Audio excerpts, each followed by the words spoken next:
Hello दोस्तों, कैसे हैं आप सब। स्वागत है आपका मेरे चैनल यूपीएससी मंत्रालय विद संस्कार पे। आज हम लोग पढ़ने वाले हैं क्लास 9th के एनसीईआरटी के चैप्टर नंबर 2 का, जिसका नाम है शेपिंग ऑफ अर्थ सरफेस, जिसमें हम लोग समझेंगे पूरा अर्थ सरफेस के बारे में क्या क्या चीजें हैं।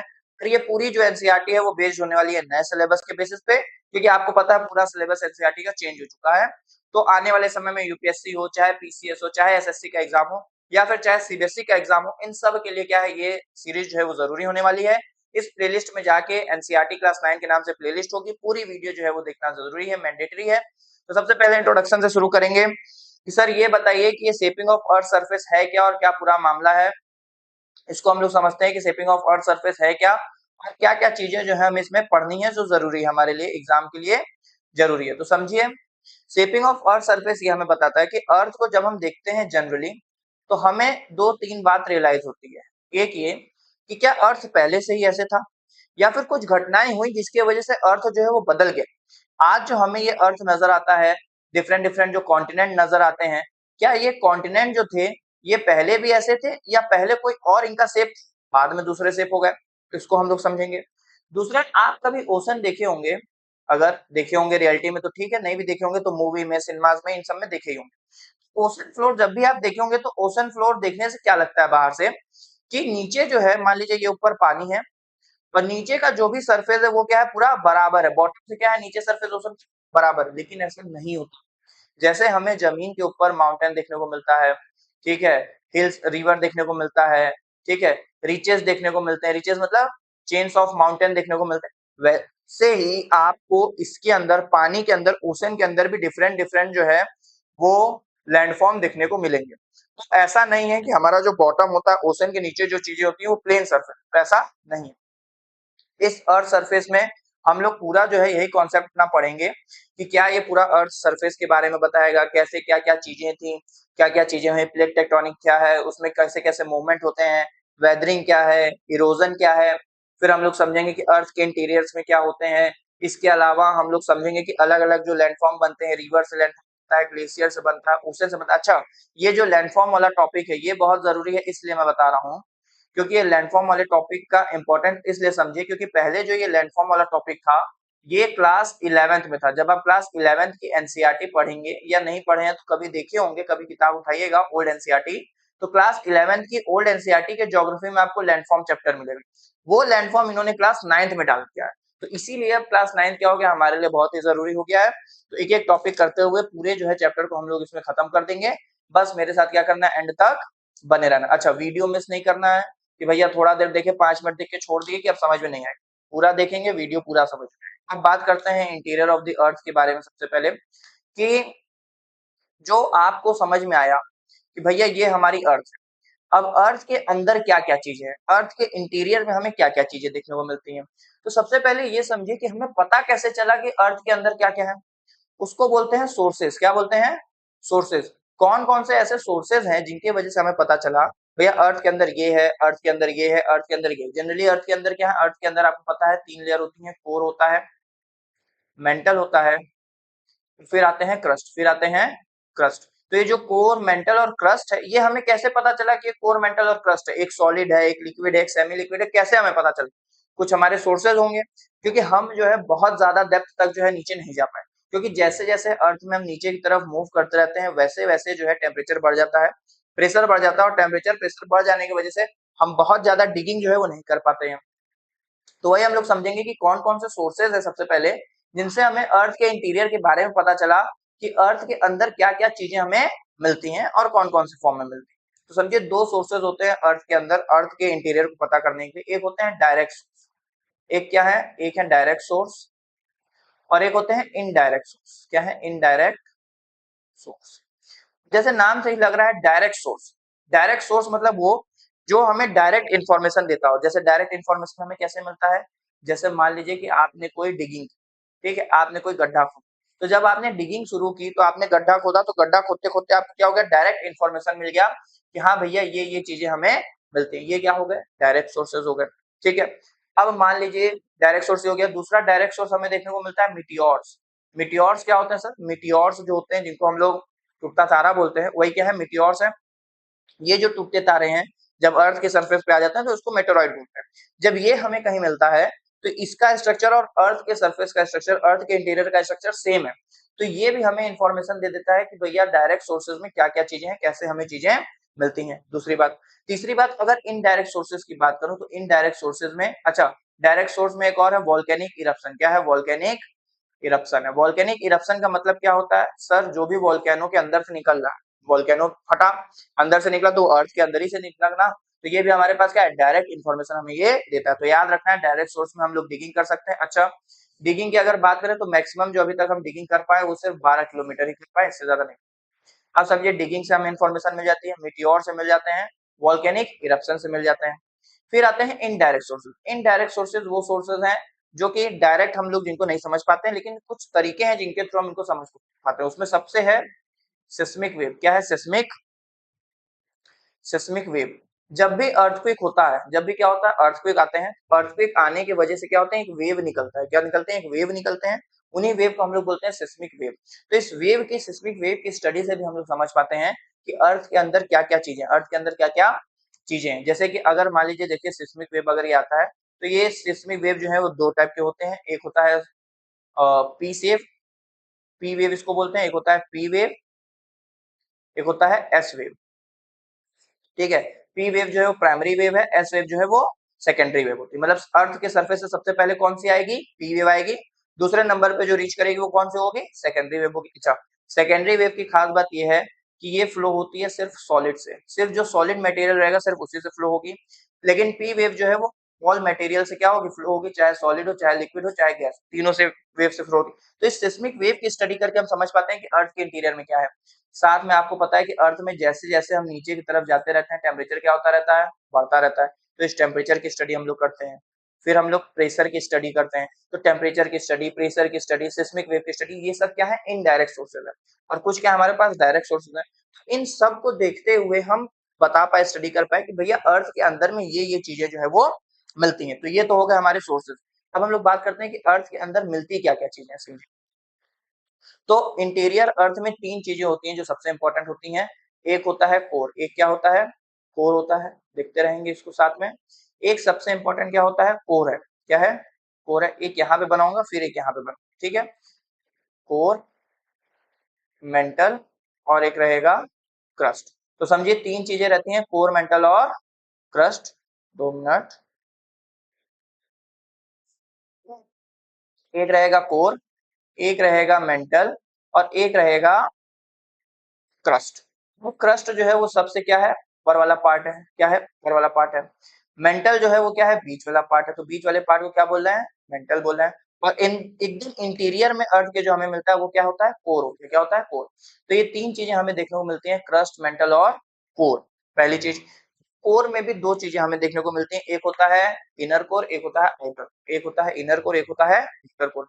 समझिए, एक होता है इनर कोर और एक होता है आउटर कोर। ठीक है, फिर आता है मेंटल। मेंटल में भी दो लेयरें होती हैं। एक होता है लोअर मेंटल, एक होता है अपर मेंटल। Upper mantle. फिर आते हैं क्रस्ट। क्रस्ट में भी आपको बताऊं, क्रस्ट में भी आपको दो चीजें देखने को मिलेंगी। एक क्या देखने को मिलेगा? ओशनिक क्रस्ट और एक मिलेगा कॉन्टिनेंटल क्रस्ट। तो ये क्या है? ओशनिक क्रस्ट है, इसको बोलेंगे ओशनिक क्रस्ट। और ये वाला जो है वो क्या है? Continental crust. तो समझिएगा कि अर्थ के सरफेस में तीन चीजें हमें देखने को मिली, कोर, मेंटल और क्रस्ट। तीन चीजें हुई।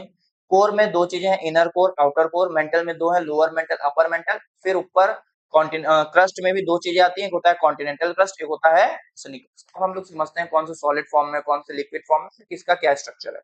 अब समझिए इनर कोर जितना भी बना हुआ है वो बना हुआ है किसमें? Solid form. किसमें है? सॉलिड में। ठीक है, इनर कोर जो भी है वो किस फॉर्म में है? सॉलिड फॉर्म में। आउटर कोर जो है वो किस फॉर्म में? वो है लिक्विड। किस फॉर्म में है? लिक्विड फॉर्म में। ठीक है, अपर मेंटल और मेंटल, मेंटल को जनरली हम लोग बोलते हैं सेमी मोल्टन। क्या बोलते हैं? Semi molten. सेमी मोल्टन का मतलब है कि आधा लिक्विड में आधा सॉलिड में। सेमी मोल्टन क्या बोलते हैं? Semi molten. सेमी मोल्टन बोलने का इसलिए इसका मतलब है क्योंकि यहाँ पे हमें मोल्टन देखने को मिलते हैं। मोल्टन मतलब क्या होते हैं? जो लावा होता है जब लावा अर्थ के सरफेस पे आ गया तो वो लावा बन गया, और जब तक वो अर्थ के सरफेस पे नहीं आया, अर्थ के अंदर रहा, तो उसको हम लोग मोल्टन बोलते हैं। क्या बोलते हैं? मोल्टन। तो ये जो मोल्टन है, जो लावा वोल्केनो के अंदर से जो निकलती है लावा वोल्केनो, वही जो है वो हमें इस मेंटल में जो है देखने को मिलती है। इसको बोलते हैं सेमी मोल्टन। क्या बोलते हैं? सेमी मोल्टन या मोल्टन मतलब सेमी लिक्विड। फिर आता है क्रस्ट। क्रस्ट हमें किस फॉर्म में मिलता है? सॉलिड फॉर्म में मिलता है। अब तीसरी बात समझिए क्या, कि इसी मेंटल में अगर मैं आपको बताऊं कि ये कोर जो है वो किससे बना हुआ है, जो क्रस्ट है वो किससे बना हुआ है, मेंटल जो है वो किससे बना हुआ है, ये तीनों चीज का फॉर्मेशन जो है वो किन किन चीजों से हुआ है समझिएगा। तो जब भी बात आ जाएगी कोर की, तो अगर कोर की बात करूंगा, तो कोर की अगर मैं बात करूंगा तो कोर जो बना हुआ है वो दो चीजों से बना है। एक बना है निकल से और दूसरा बना है आयरन से। निकेल और आयरन से, इसको बोलते हैं निफी। क्या बोलते हैं? निफी बोलते हैं। तो याद रखना है कि अगर आ जाए कि भैया कोर जो ये बना हुआ है वो कोर किससे बना हुआ है, तो ये कोर जो बना हुआ है वो बना हुआ है निकेल और आयरन से, जिसको हम लोग निफी बोलते हैं। क्या बोलते हैं? निफी। अच्छा, कोर की खास बात ये है क्योंकि अंदर बहुत ज्यादा ही प्रेशर होता है, क्योंकि जैसे जैसे डेप्थ बढ़ती रहती है प्रेशर भी बढ़ता रहता है, टेम्परेचर भी बढ़ता रहता है। तो बहुत ज्यादा डेप्थ होने के कारण से प्रेशर क्या होता है? बहुत ज्यादा इंक्रीज हो जाते हैं, और उस बहुत ज्यादा इंक्रीज होने की वजह से प्रेशर जो है निकेल और आयरन जो है वो सॉलिड फॉर्म में हो जाता है। अच्छा, और ये रोटेट भी करता है, और इन्हीं के रोटेशन की वजह से, क्योंकि इसमें आयरन है, तो अर्थ के पास एक स्पेशल प्रॉपर्टीज आ जाती है जिसको बोलते हैं मैग्नेटिज्म। तो जो मैग्नेटिज्म की प्रॉपर्टी अर्थ के पास आ रही है वो इसी कोर की वजह से आ रही है। समझना होगा कि कोर जो है वो किससे बना हुआ है? निकेल और आयरन से, जिसको हम लोग निफे बोलते हैं। दूसरा आया मेंटल। मेंटल जो है ये किससे बना है? तो मेल्टन बताया कि मेल्टन का जो भी बना हुआ एरिया है वो किससे बना है? मोल्टन से बना है। मोल्टन मतलब कि सेमी लिक्विड जो चीजें होती हैं उनको हम लोग बोलते हैं मोल्टन। क्या बोलते हैं? मोल्टन। मोल्टन से बना हुआ। अच्छा, यहीं पे अपर मेंटल के आसपास यहीं पे आपको एक एरिया देखने को मिलेगा, ठीक है, जिसको हम लोग बोलेंगे, थोड़ा सा पेन का कलर चेंज कर लेते हैं। यहाँ पे एक एरिया आपको देखने को मिलेगा, इस एरिया को हम लोग नाम देंगे एस्थेनोस्फेयर। क्या नाम देंगे? एस्थेनोस एस्थेनोस्फेयर। एस्थेनोस्फेयर की सर खास बात क्या है कि एस्थेनोस्फेयर ही वो ऐसा एरिया है जहां से ये सबसे वीक जोन, एस्थेनोस का मतलब ये होता है वीक। क्या होता है? वीक। तो ये सबसे वीक जोन है जहां से मोल्टन मैग्मा जो है वो बाहर अर्थ के सरफेस में आता है, क्रस्ट को अलग करते हुए, क्रस्ट को ब्रेक करते हुए। तो एस्थेनोस्फेयर क्या है? वो वीक जोन है। वो क्या है? वीक जोन है एस्थेनोस्फेयर। तो ये बात आपको पता होनी चाहिए, ये यहीं पे आपको। अच्छा, एक और बात कि सर इसको क्रस्ट को और अपर मेंटल को, इतने एरिया को मिला के ही हम लोग बोलते हैं लिथोस्फीयर। क्या बोलते हैं? लिथोस्फीयर। कि कभी अगर आ जाए कि भैया लिथोस्फीयर किसको बोलना है, तो कॉन्टिनेंटल क्रस्ट, ओशनिक क्रस्ट को मिला लो, और क्रस्ट के साथ साथ किसको मिला लो? अपर मेंटल को मिला लो, तो बोल देंगे हम लोग क्या? लिथोस्फीयर। ये क्या है? लिथोस्फीयर है। इतनी बात क्लियर हुई? आते हैं वापस अपने टॉपिक पे कंटिन्यू, कि हम लोग थे यहाँ पे कि भैया कोर हो गया निकेल और आयरन से बना हुआ है, मेंटल जो है वो मोल्टन सेमी लिक्विड फॉर्म से बना हुआ है। और कहीं देखने जगह है? ठीक है, इसको जो है कि थोड़ा सा मैं यहाँ पे इरेज कर रहा हूँ, फिर जो है यहाँ पे इसको फिर से नोट करते हैं एक एक चीज को। देखिए, इतना डिटेल में इतना अच्छे से पढ़ाऊंगा, दोबारा ना वीडियो देखने की जरूरत पड़ेगी, न दोबारा समझने की जरूरत पड़ेगी। एक ही वीडियो में एक ही बार में अगर आपकी अंडरस्टैंडिंग डेवलप हो गई, आपका काम हो जाएगा। दोबारा कहीं भी दूसरी वीडियो देखने की, कहीं भी जाने की जरूरत नहीं पड़ेगी। हाँ, लेकिन ये है कि एक भी क्लास मिस नहीं होना चाहिए। आप सोचें कि बीच से शुरू करें, स्किप कर दें, तो वो सब काम नहीं चलेगा। पूरा वीडियो आपको देखना पड़ेगा। तो समझिए, हम लोग देखें कि भैया सबसे नीचे क्या होते हैं? कोर होता है, फिर क्या आते हैं? मेंटल आता है, फिर क्या आता है? क्रस्ट आता है। हम लोग देखें कोर जो बना हुआ है वो नाइफे से बना हुआ है। नाइफे मतलब कि निकेल और निकेल प्लस आयरन से बना हुआ है। Very good. दूसरा हम लोग मेंटल देखें, मेंटल में क्या है? मोल्टन हमें देखने को मिलता है। मोल्टन मतलब क्या है? सेमी लिक्विड स्ट्रक्चर हमें देखने को मिलता है, सेमी लिक्विड फॉर्म में बना हुआ है ये, यहीं से वोल्केनिक इरप्शन बाहर आते हैं। क्रस्ट में हम लोग देखें दो क्रस्ट होते हैं, एक होते हैं ओशनिक क्रस्ट, जो कि ओशन जिससे बने हुए हैं, ओशन के नीचे के जो क्रस्ट होते हैं उनको बोलते हैं ओशनिक क्रस्ट। क्या बोलते हैं? Oceanic crust. और एक होते हैं कॉन्टिनेंटल क्रस्ट, कि जो भी भैया कॉन्टिनेंट बने हुए हैं वो किससे बने हुए हैं? कॉन्टिनेंटल क्रस्ट से। ओशनिक क्रस्ट की अगर बात करूं कि ये किससे बना हुआ है, और कॉन्टिनेंटल क्रस्ट की बात करूं तो ये किससे बना हुआ है, तो याद रखना है सीमा और सियाल। सर ये क्या आप बता दिए नया टर्म, सीमा सियाल कहाँ से? आप क्या पढ़ा रहे हैं और क्या सीमा सियाल? तो समझिएगा, जो भी हमारे ओशनिक क्रस्ट हैं वो सीमा से बने हुए हैं। सीमा मतलब कि सिलिका और मैग्नीशियम। और क्या है? मैग्नीशियम। ठीक है, ये बात याद रखना। वहीं अगर सियाल की बात करूं तो सियाल दो मटेरियल से बना हुआ है, जो कि है सिलिका और है एल्युमिनियम। क्या है? एल्युमिनियम। तो ये बातें आपको याद रखनी है भैया, कि जो ओशनिक क्रस्ट है वो बना हुआ है सीमा से, मतलब कि सिलिका और मैग्नीशियम से, और जो कॉन्टिनेंटल क्रस्ट है वो बना हुआ है सियाल से, मतलब कि सिलिका और एल्युमिनियम से। क्रस्ट के फॉर्म में हम लोग देख लिए, क्रस्ट क्या है, सॉलिड के फॉर्म में है। मेंटल हम लोग देख लिए, सेमी लिक्विड फॉर्म में है। और कोर में इनर कोर और आउटर कोर देखे, इनर कोर जो है वो सॉलिड फॉर्म में, आउटर कोर जो है वो लिक्विड। किससे बना हुआ है, नाइफे से, ये मोल्टन सेमी लिक्विड से, और ये जो है सीमा और सियाल से बना। अर्थ के इंटीरियर में यही सारी चीजें जो है, मेनली तीन चीजें जो हमें, ठीक है, ये आपको बता ही दिया, inner core, outer core, lower mental, upper mantle, continental, ठीक है। अब हम लोग आते हैं प्लेट टेक्टोनिक थ्योरी पे, कि जितना भी ये अर्थ का सरफेस है वो अलग अलग प्लेट्स में डिवाइड है। अच्छा, प्लेट्स जनरली हम सोचते हैं तो हम क्या सोचते हैं भैया, कि ये एक अलग प्लेट है, मतलब लैंड का एक अलग प्लेट है, ओशन का अलग, लैंड का अलग प्लेट है, ओशन का अलग प्लेट है। तो नहीं, प्लेट का मतलब क्या हो गया, ओशन और लैंड की बात नहीं हो रही है, ओशन और लैंड के नीचे प्लेट्स होते हैं, ओशन और लैंड के नीचे प्लेट्स होते हैं, लिथोस्फेरिक प्लेट जिनको हम लोग बोलते हैं, या प्लेट भी नाम, सिर्फ प्लेट भी बोला जाता है, इसको लिथोस्फेरिक प्लेट भी बोलते हैं। तो इसमें ऐसा नहीं, अब जैसे देखिए ये वाला जो प्लेट है, अगर मैं आपको दिखाऊं यहाँ पे, अफ्रीकन प्लेट, कौन सा प्लेट है, अफ्रीकन प्लेट दिख रहा है, लेट मी चेक, हाँ ठीक है, दिख रहा है। जैसे ये जो अफ्रीकन प्लेट आप देख रहे हैं, तो ये अफ्रीकन प्लेट में समझिए कि ये अफ्रीका वाला जो कॉन्टिनेंट है वो भी आ जा रहा है, और साथ में ये ओशन का पार्ट भी आ जा रहा है। मतलब प्लेट्स में जब मैं बात कर रहा हूँ, तो ये प्लेट्स में ओशन भी आ जाएंगे और कॉन्टिनेंट भी आ जाएंगे, दोनों चीज आ जाते हैं प्लेट में। और प्लेट टेक्टोनिक थ्योरी का मतलब यही कि डिफरेंट डिफरेंट प्लेट्स में हमारे जो अर्थ सरफेस है क्या है, डिफरेंट डिफरेंट प्लेट्स में बटे हुए हैं, जिनको हम लोग प्लेट टेक्टोनिक थ्योरी के नाम से जानते हैं। और पहले जो भी होता था, हमारे अर्थ जो है वो अलग अलग होते थे, आपको पता है, पेंजिया होता था, पेंथलासा होता था, पेंजिया और पेंथलासा होता था, ठीक है। फिर उसके बाद गोंडवाना लैंड हुआ, यूरेशिया हुआ। मतलब कि पहले क्या माना जाता था कि हमारा अर्थ है, ग्लोब है, यहाँ से, कि ये हमारा क्या है, अर्थ है, ग्लोब है, एक जगह पूरे कॉन्टिनेंट है, एक जगह क्या है, एक साथ पूरे कॉन्टिनेंट है, और एक तरफ पूरा क्या है, एक साथ ओशन है। तो इसको बोलते थे पेंजिया, क्या बोलते थे, पेंजिया। और ये जो पूरा ओशन आपको नजर आ रहा है, इस ओशन को बोला जाता था पेंथलासा, क्या बोलते थे, पेंथलासा, पेंथलासा। बाद में समय के साथ साथ क्या हुआ, डिवीजन होता चलता गया, कॉन्टिनेंट जो है वो अलग अलग बनते गए, और ये दो कॉन्टिनेंट में फर्दर जो है डिवाइड, जिसमें से ऊपर वाला जो कॉन्टिनेंट था, अब ये दो कॉन्टिनेंट बन जाएगा, एक ऊपर और एक नीचे। ऊपर वाले को बोल दिए गोंडवाना लैंड, और नीचे वाले को बोल दिए यूरेशिया, ठीक है। यूरेशिया और गोंडवाना में डिवाइड हो गया, और इन दोनों के बीच में था क्या, थेथिस सी, क्या था, थेथिस सी। तो याद रखना है, ठीक है।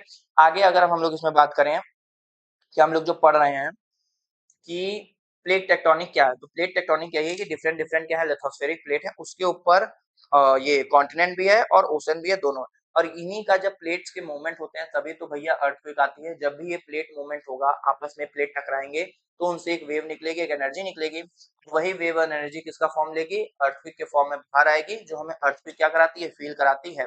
तो अब कुछ जो है वो बड़े बड़े मेजर प्लेट्स हैं, कुछ कुछ जो है वो छोटे छोटे मेजर प्लेट भी हमें देखने को मिलेंगे। दो तीन प्लेट जो है जो इंपॉर्टेंट है, जो हम देख लेते हैं, जैसे कि अगर मैं इसमें आपको दिखाऊं, समझिएगा, एक है अफ्रीकन प्लेट, एक क्या है, अफ्रीकन प्लेट है जो जरूरी है। एक यहाँ पे आपको नजर आएगा क्या है, इंडियन प्लेट है, ठीक है। एक ये वाला जो पूरा प्लेट है, ये कौन सा है, यूरेशियन प्लेट। तो ये याद रखिएगा, ये क्या है, यूरेशियन प्लेट। यूरेशियन का मतलब क्या है कि यूरोप और एशिया, यूरोप है और ये एशिया, तो यूरोप और एशिया को मिला के कौन सा प्लेट बन गया, यूरेशियन प्लेट बन गया, ठीक है। और यही यूरेशियन प्लेट और इंडियन प्लेट जब जाके यूरेशियन प्लेट से टकराएगा, तभी तो हिमालय का फॉर्मेशन होगा, तभी क्या बनेंगे, बड़े बड़े हिमालय बनेंगे, हिमालय का फॉर्मेशन होगा। साथ में अगर इसके बात करूं तो यहाँ पे आपको नजर आएगा नॉर्थ अमेरिकन प्लेट, ठीक है। यहाँ पे आपको नजर आएंगे कैवेरियन प्लेट, साउथ अमेरिकन प्लेट। ये प्लेट बहुत जरूरी है, ये प्लेट याद रखिएगा। नक्सा प्लेट ये बहुत पूछता है। कोकोस प्लेट याद रखिएगा, कोकोस प्लेट क्या है, नॉर्थ अमेरिका, साउथ अमेरिका के पास यहाँ पे कोकोस प्लेट है, ठीक है। ये सब प्लेट जो है, ऑस्ट्रेलियन प्लेट है, फिलीपीन प्लेट यहाँ पे आपको नजर आएगा। कुछ अलग अलग मेजर प्लेट्स जो है हमें वो देखने को मिलेंगे, और कुछ छोटे छोटे माइनर प्लेट्स भी होते हैं, ठीक है, पहली बात। और आप देखेंगे कि अभी जो अर्थक्वेक आया था वेनेजुएला में, आप देखे होंगे, बहुत भयानक अर्थक्वेक थी। तो अगर आप देखेंगे तो वेनेजुएला जो है वो यहाँ पे आपको देखने को मिलेगा, और यहाँ पे क्या है, प्लेट बाउंड्री ही तो है, इसी वजह से तो आया। तो जहां जहां पे इन प्लेट्स की बाउंड्रीज आएंगी, वहां वहां पे अर्थक्वेक जो है वो आएगा ही आएगा, उसको आप बचा नहीं सकते। तो समझिए डिफरेंट डिफरेंट प्लेट्स की मूवमेंट होती है, टेक्टोनिक प्लेट की क्या होते हैं, अलग अलग मूवमेंट होते हैं। उन अलग अलग मूवमेंट को समझते हैं कि कौन कौन से मूवमेंट और कौन कौन से मूवमेंट से क्या क्या। तो मेनली तीन टाइप की मूवमेंट हमें देखने को मिलती है प्लेट्स में। टेक्टोनिक प्लेट में पहला होता है कन्वर्जन प्लेट मोमेंट। एक एक करके सब समझा दूंगा, बस मेरे साथ बने रहना। दूसरा है डाइवर्जेंट प्लेट मोमेंट। तीसरा है ट्रांसफॉर्म प्लेट मोमेंट। अब इन तीनों को हम लोग समझते हैं कि तीन टाइप के प्लेट मोमेंट होते हैं, कन्वर्जेंट, डाइवर्जेंट और ट्रांसफॉर्म। ठीक है, एक पेज है मेरे पास, एक पेज है। अब समझिए, सबसे पहले कन्वर्जेंट प्लेट को समझते हैं कि सर ये कन्वर्जेंट प्लेट मोमेंट क्या है, इसको समझिए।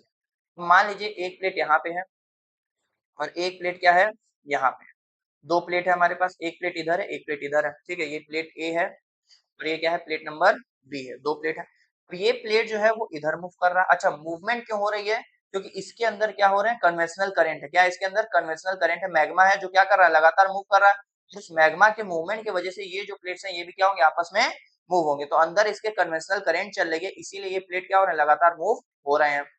जब समझिए एक प्लेट इधर मूव किया, एक प्लेट इधर मूव किया, मतलब कि जब क्या हो, दोनों प्लेट जो है वो एक ही डायरेक्शन में है। दोनों प्लेट क्या हो, एक ही डायरेक्शन में है, दोनों एक तरफ आए, आमने सामने आए, तब ऐसे प्लेट को हम लोग बोलते हैं कन्वर्जेंट प्लेट बाउंड्रीज। क्या बोलते हैं? Convergent plate boundaries. तो याद रखना है, जब ये दो प्लेट है तो दो तीन चीजें होंगी। पहला चीजें क्या होगी कि जब ये दो प्लेट आपस में टकराएगी तेजी से क्या होता है, डिस्ट्रक्शन। तो ये जो है वो डिस्ट्रक्टिव है। क्या है? डिस्ट्रक्टिव है। मतलब कि ये क्या लेके आएंगे अपने साथ, डिस्ट्रक्शन लेके आएंगे, चीजें तोड़ेंगी, फोड़ेंगी, ये करेंगे। मतलब भैया एक प्लेट है, दो प्लेट है, जो प्लेट हैवी रहेगा वो बच जाएगा, जो भैया लूज रहेगा, कमजोर आदमी रहेगा, वो क्या होगा, इससे टकरा के चूर चूर हो जाएगा। तो एक प्लेट टूट जाएंगे। प्लेट टूट जाने का मतलब थोड़ा सा हिस्सा जो है इनका इनका टूट जाएगा। तो ये क्या है, डिस्ट्रक्टिव है, पहला।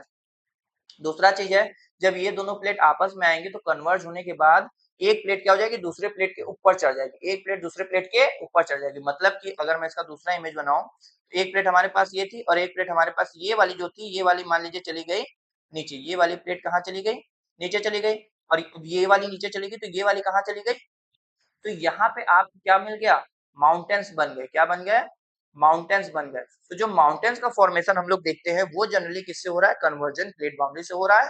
और इससे क्या होती है, डिस्ट्रक्शन होती है, इससे चीजें जो है वो टूट जाती हैं, ब्रेक हो जाती है। अच्छा, अब अगर कोई पूछे भैया हिमालय जो बना है वो कौन से प्लेट बाउंड्री के मोमेंट से बना है, कन्वर्जेंट की डाइवर्जेंट या ट्रांसफॉर्म, तो कौन सा बना है, कौन सा बना है, हाँ वेरी गुड, कन्वर्जेंट। किससे बना है, कन्वर्जेंट से। दो बातें हमें हमेशा याद रखनी है कि भैया कन्वर्जेंट जब भी होगा, अब सोचिए जो हैवी वाला रहेगा वो क्या होगा, नीचे की तरफ डेंस चला जाएगा।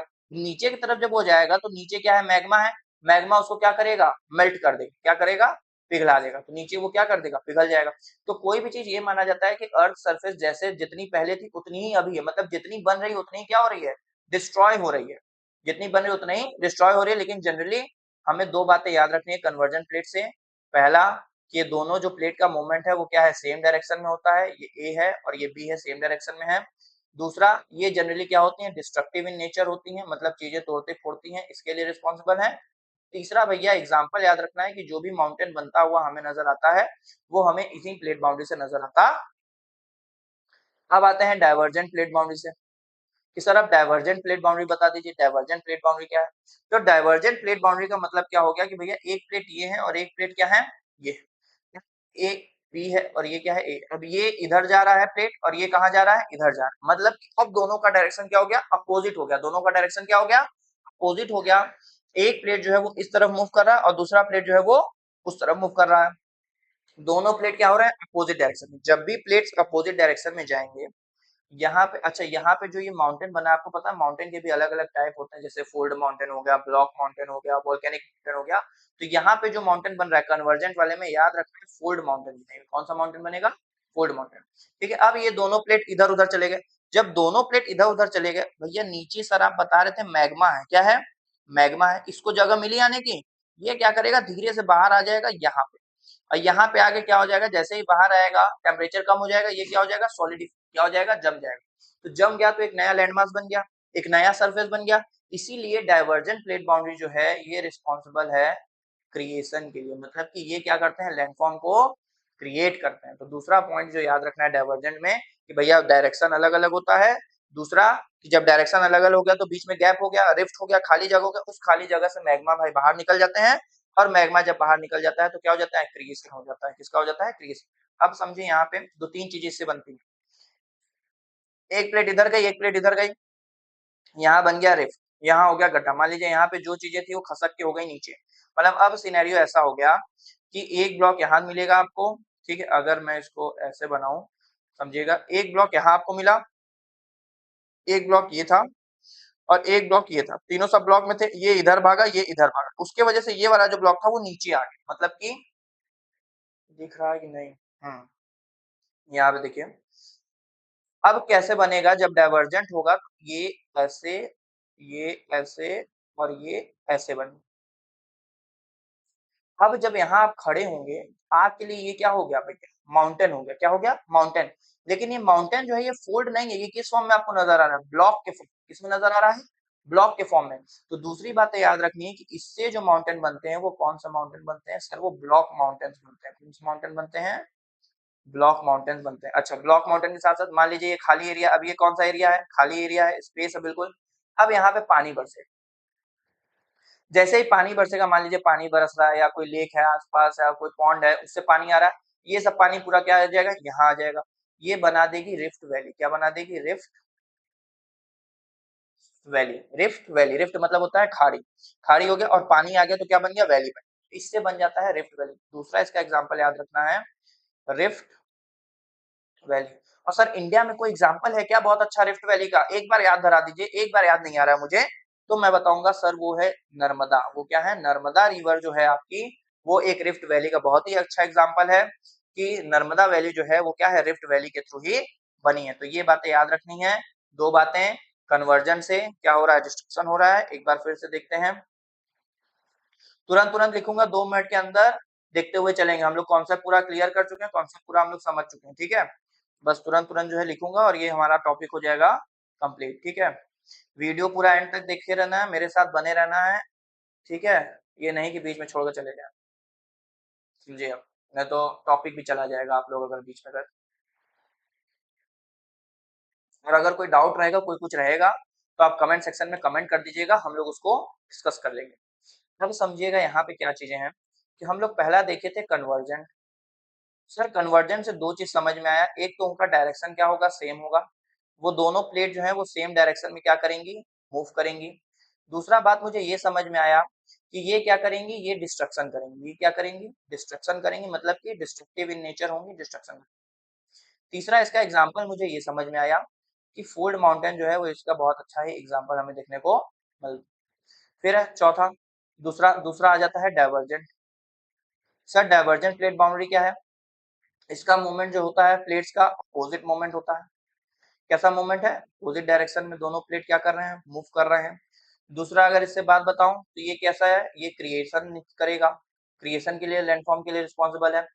तीसरा अगर एग्जांपल की बात बताऊं तो एक तो ये ब्लॉक माउंटेन बनाएगा और साथ में रिफ्ट वैली बनाएगा। क्या बनाएगा? Rift valley.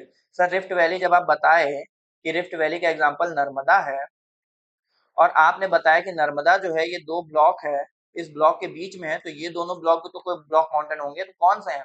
तो याद रखना है, ऊपर जो है वो विंध्यास है, ब्लॉक माउंटेन, और नीचे जो है वो सतपुड़ा है। वो क्या है? सतपुड़ा है। तो ऊपर विंध्यास, फिर नर्मदा और फिर सतपुड़ा। तो ये दोनों विंध्यास और सतपुड़ा क्या है? Block mountain. और नर्मदा जो है वो क्या है?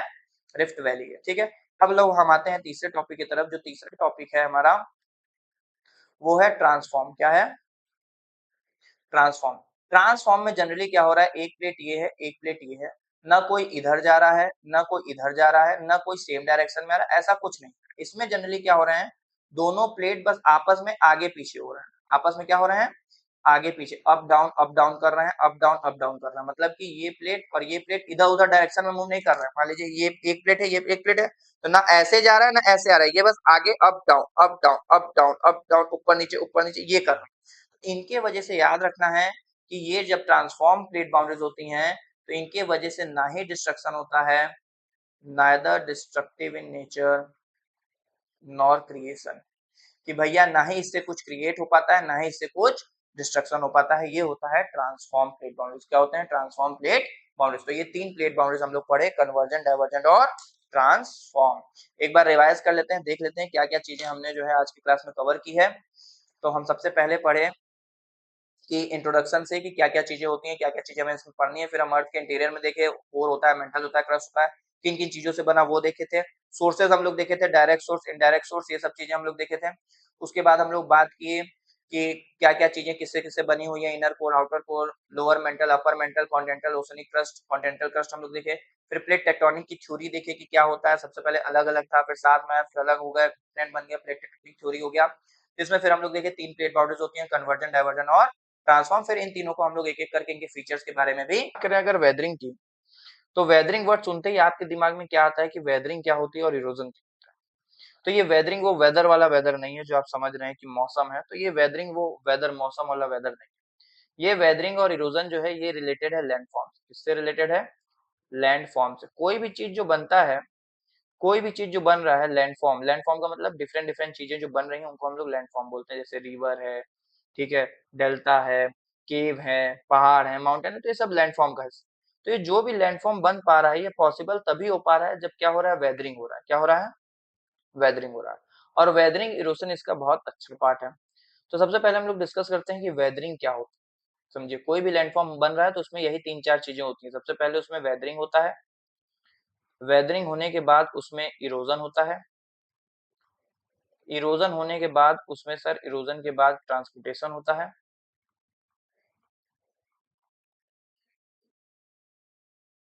और फिर डिपोजिशन होता है। क्या होता है? डिपोजिशन। ठीक है, हम लोग बात कर रहे हैं वेदरिंग के बारे में कि वेदरिंग क्या होती है। हमारा टॉपिक बस वेदरिंग और इरोजन इतना है कि वेदरिंग और इरोजन क्या होती है। देखिए समझिए कि कोई रॉक है, ये क्या है? कोई रॉक है। अब ये कोई रॉक क्या हो जाए, धीरे धीरे समय के साथ क्या हो जाए? वियर एंड टीयर ऑफ हो जाए। वियर एंड टीयर ऑफ होने का मतलब है धीरे धीरे रॉक क्या हो जाए? छोटे छोटे पार्टिकल्स में ब्रेक हो जाए, छोटे छोटे पार्ट में क्या हो जाए? टूट जाए। हो सकता है, पॉसिबल है टूट गया। तो जब वेदरिंग का मतलब क्या है? जब एक बड़ा रॉक पार्टिकल्स क्या हो जाए? छोटे छोटे पार्ट में टूट जाता है, इसको हम लोग बोलते हैं वेदरिंग। क्या बोलते हैं? वेदरिंग। अब ये कहला गया क्या? वेदरिंग। अब इसी वेदरिंग का मूवमेंट, इसी वेदरिंग का क्या हो जाए? जो ये वेदरिंग वेदर पार्ट है, जब ये वेदर पार्ट क्या हो? एक जगह से दूसरे जगह मूव हो जाए, एक जगह से दूसरे जगह मूव हो जाए, उसी को हम लोग नाम देते हैं इरोजन। क्या नाम देते हैं? इरोजन। तो वेदर और इरोजन में क्या डिफरेंस है कि जब कोई भी चीज रॉक पार्टिकल्स है, अगर वो वहीं पे टूट के वहीं पे रह गया तो वेदरिंग, और जब उसका मूवमेंट हो गया एक जगह से दूसरे जगह पे तो वो कहलाता है इरोजन। तो इरोजन और कुछ नहीं, जो वेदर पार्ट है वो जब मूवमेंट होगा उसका एक जगह से दूसरे जगह, उसी को हम लोग नाम दे देते हैं इरोजन। अब समझिएगा कि क्या होता है, चीजें कैसे चलती हैं। फॉर एग्जाम्पल एक दूसरा एग्जाम्पल बता रहा हूँ जिससे आप बड़ी आसानी से रिलेट करके समझ लें। समझ लीजिए मैं क्या कर रहा हूँ, मैं जो है वो ड्रिलिंग मशीन लिया हूँ, ठीक है, और इस ड्रिलिंग मशीन से मैं क्या कर रहा हूँ, ये जो वॉल है इस वॉल के ऊपर ड्रिल कर रहा हूँ। तो जब मैं वॉल के ऊपर क्या करूंगा? ड्रिल करूंगा, तो इस वॉल पे ड्रिल करने से जो वॉल जब जहां पे ड्रिल होगा, जहां पे होल होगा, उसका जो भी पार्टिकल है वो निकलेगा, और निकल के कहाँ आएगा? यहाँ पे आके एक्युमुलेट हो जाएगा, यहाँ पे आके गिर जाएगा। तो क्योंकि जहां पे वेदरिंग, जहां पे मैं ड्रिलिंग कर रहा हूँ वहीं पे पार्टिकल रह गया, यहाँ पे ड्रिलिंग कर रहा हूँ यहाँ पे पार्टिकल रह गया, तो ये मेरा कहलाएगा वेदरिंग। ये क्या कहलाएगा? वेदरिंग कहलाएगा। लेकिन मैं वेदरिंग पे तो चीजें छोड़ नहीं सकता हूँ, क्योंकि भैया साफ सफाई भी जरूरी है। अब मैं क्या करूंगा? झाड़ू लगा के, स्विप लगा के इसको क्या करूंगा? यहाँ से गेट के बाहर लेके जाऊंगा। कहाँ लेके जाऊंगा? गेट के बाहर। तो अब क्या हो गया? इसका मूवमेंट हो गया। तो यही वेदर पार्टिकल जो वेदरिंग हो चुका था, इसी पार्टिकल का मूवमेंट जब हो गया तो ये क्या कहला गया? ये कहला गया हमारा इरोजन। क्या कहला गया? इरोजन। इरोजन में याद रखना है, वेदरिंग इरोजन में क्या अंतर है कि जब वेदरिंग की बात कर रहा हूँ तो जब भी कोई रॉक पार्टिकल्स है, कोई भी चीजें क्या हो, टूट जाए और टूट के ब्रेक होने के बाद वहीं पे रह जाए। जब वहीं पे रह जाए तो क्या हो जाता है? वेदरिंग। और जब एक जगह से दूसरे जगह मूव कर जाए तो क्या कहला जाएगा? इरोजन। क्या कहला जाएगा? इरोजन। ठीक है, आगे अगर मैं एक सवाल आपसे पूछूं, क्या वेदरिंग होने के लिए इरोजन की जरूरत है? क्या वेदरिंग जो है बिना इरोजन के हो सकता है? तो सवाल होगा यस, बिना वेदरिंग जो है वो अकेले हो सकता है, इसको इरोजन की जरूरत नहीं पड़ती है।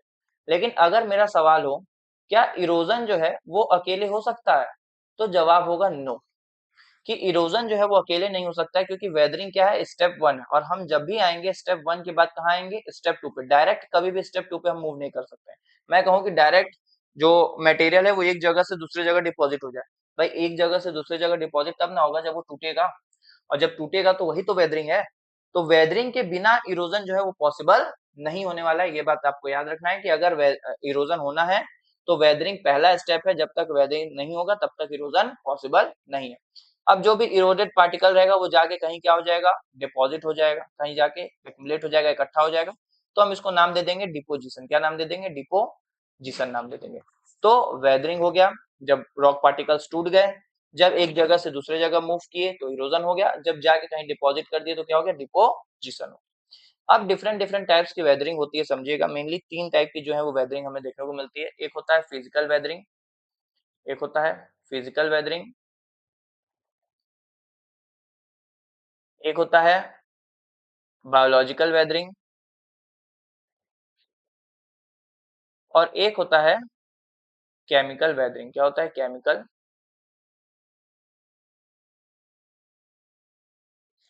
वेदरिंग। फिजिकल वेदरिंग जनरली किसके वजह से हो रहा है? टेम्परेचर और प्रेशर की वजह से। सोचिए, लगातार सूरज की रोशनी लग रही है धूप में, तो मान लीजिए कोई पत्थर है, पत्थर अगर है तो वो एक समय आ रहा है जब सूरज की रोशनी आ रही है, दिन में तो लगातार धूप झेल रहा है, धूप झेल रहा है, धूप झेल रहा है, फिर रात हो जा रहा है तो ठंडा लग जा रहा है। तो मतलब एक तरफ क्या हो रहा है? ठंडी झेल रहा है, एक तरफ गर्मी झेल रहा है, एक तरफ ठंडी, एक तरफ गर्मी, एक तरफ ठंडी, एक तरफ गर्मी। इसके वजह से क्या हो जाएगा? वो धीरे धीरे अपने आप को वियर ऑफ करने लगेगा, टीयर ऑफ करने लगेगा, धीरे धीरे जो है वो कमजोर हो जाएगा, धीरे धीरे क्या हो जाएगा? कमजोर हो जाएगा, और फाइनली एक समय आएगा कि वो टूट जाएगा, ब्रेक हो जाएगा। तो ये जो टेम्परेचर और प्रेशर की वजह से रॉक जो था वो टूट गया, इसको हम लोग बोलेंगे फिजिकल वेदरिंग। क्या नाम देंगे? Physical weathering. तो फिजिकल वेदरिंग किसकी वजह से हो रही है? टेम्परेचर और प्रेशर की वजह से हो रही है। फिर आता है बायोलॉजिकल वेदरिंग। अब बायोलॉजिकल वेदरिंग में क्या होता है? मान लीजिए कोई रॉक में पत्थर है, उसमें धीरे धीरे क्या हो जाए? कोई प्लांट ग्रो हो जाए। क्या ग्रो हो जाए? Plant grow. भैया पत्थर है, मिनरल्स है उसके पास, पानी आएगा, धीरे धीरे प्लांट ग्रो हो ही सकता है। तो धीरे धीरे क्या हो जाए? मान लीजिए ये रॉक था, एग्जाम्पल समझिएगा, ये क्या है? रॉक है, और इस रॉक में क्या हो जाए? धीरे धीरे जो है वो प्लांट का डेवलपमेंट हो जाए, धीरे धीरे, क्योंकि मिनरल्स मिल रहा है, और उस मिनरल्स की वजह से धीरे धीरे धीरे धीरे क्या हो जाए? प्लांट का ग्रोथ होता चला जाए। और जैसे जैसे ये प्लांट जो है ये ग्रो होता जाएगा, ये प्लांट के ग्रोथ होने की वजह से ये रॉक जो है वो क्या होता जाएगा? और कमजोर होता जाएगा, और कमजोर होते होते एक समय आएगा कि रॉक जो है ये टूट के क्या हो जाएगा? बाहर की तरफ निकल जाएगा। तो प्लांट की वजह से चला गया। प्लांट क्या है? ऑर्गेनिज्म है, एक लिविंग है, तो इसको बोलेंगे बायोलॉजिकल वेदरिंग। क्या बोलेंगे? Biological weathering. और ये सिर्फ प्लांट नहीं हो सकता है कि ये एनिमल की वजह से भी हो सकता है कि ये और माइक्रो ऑर्गेनिज्म की वजह से भी हो।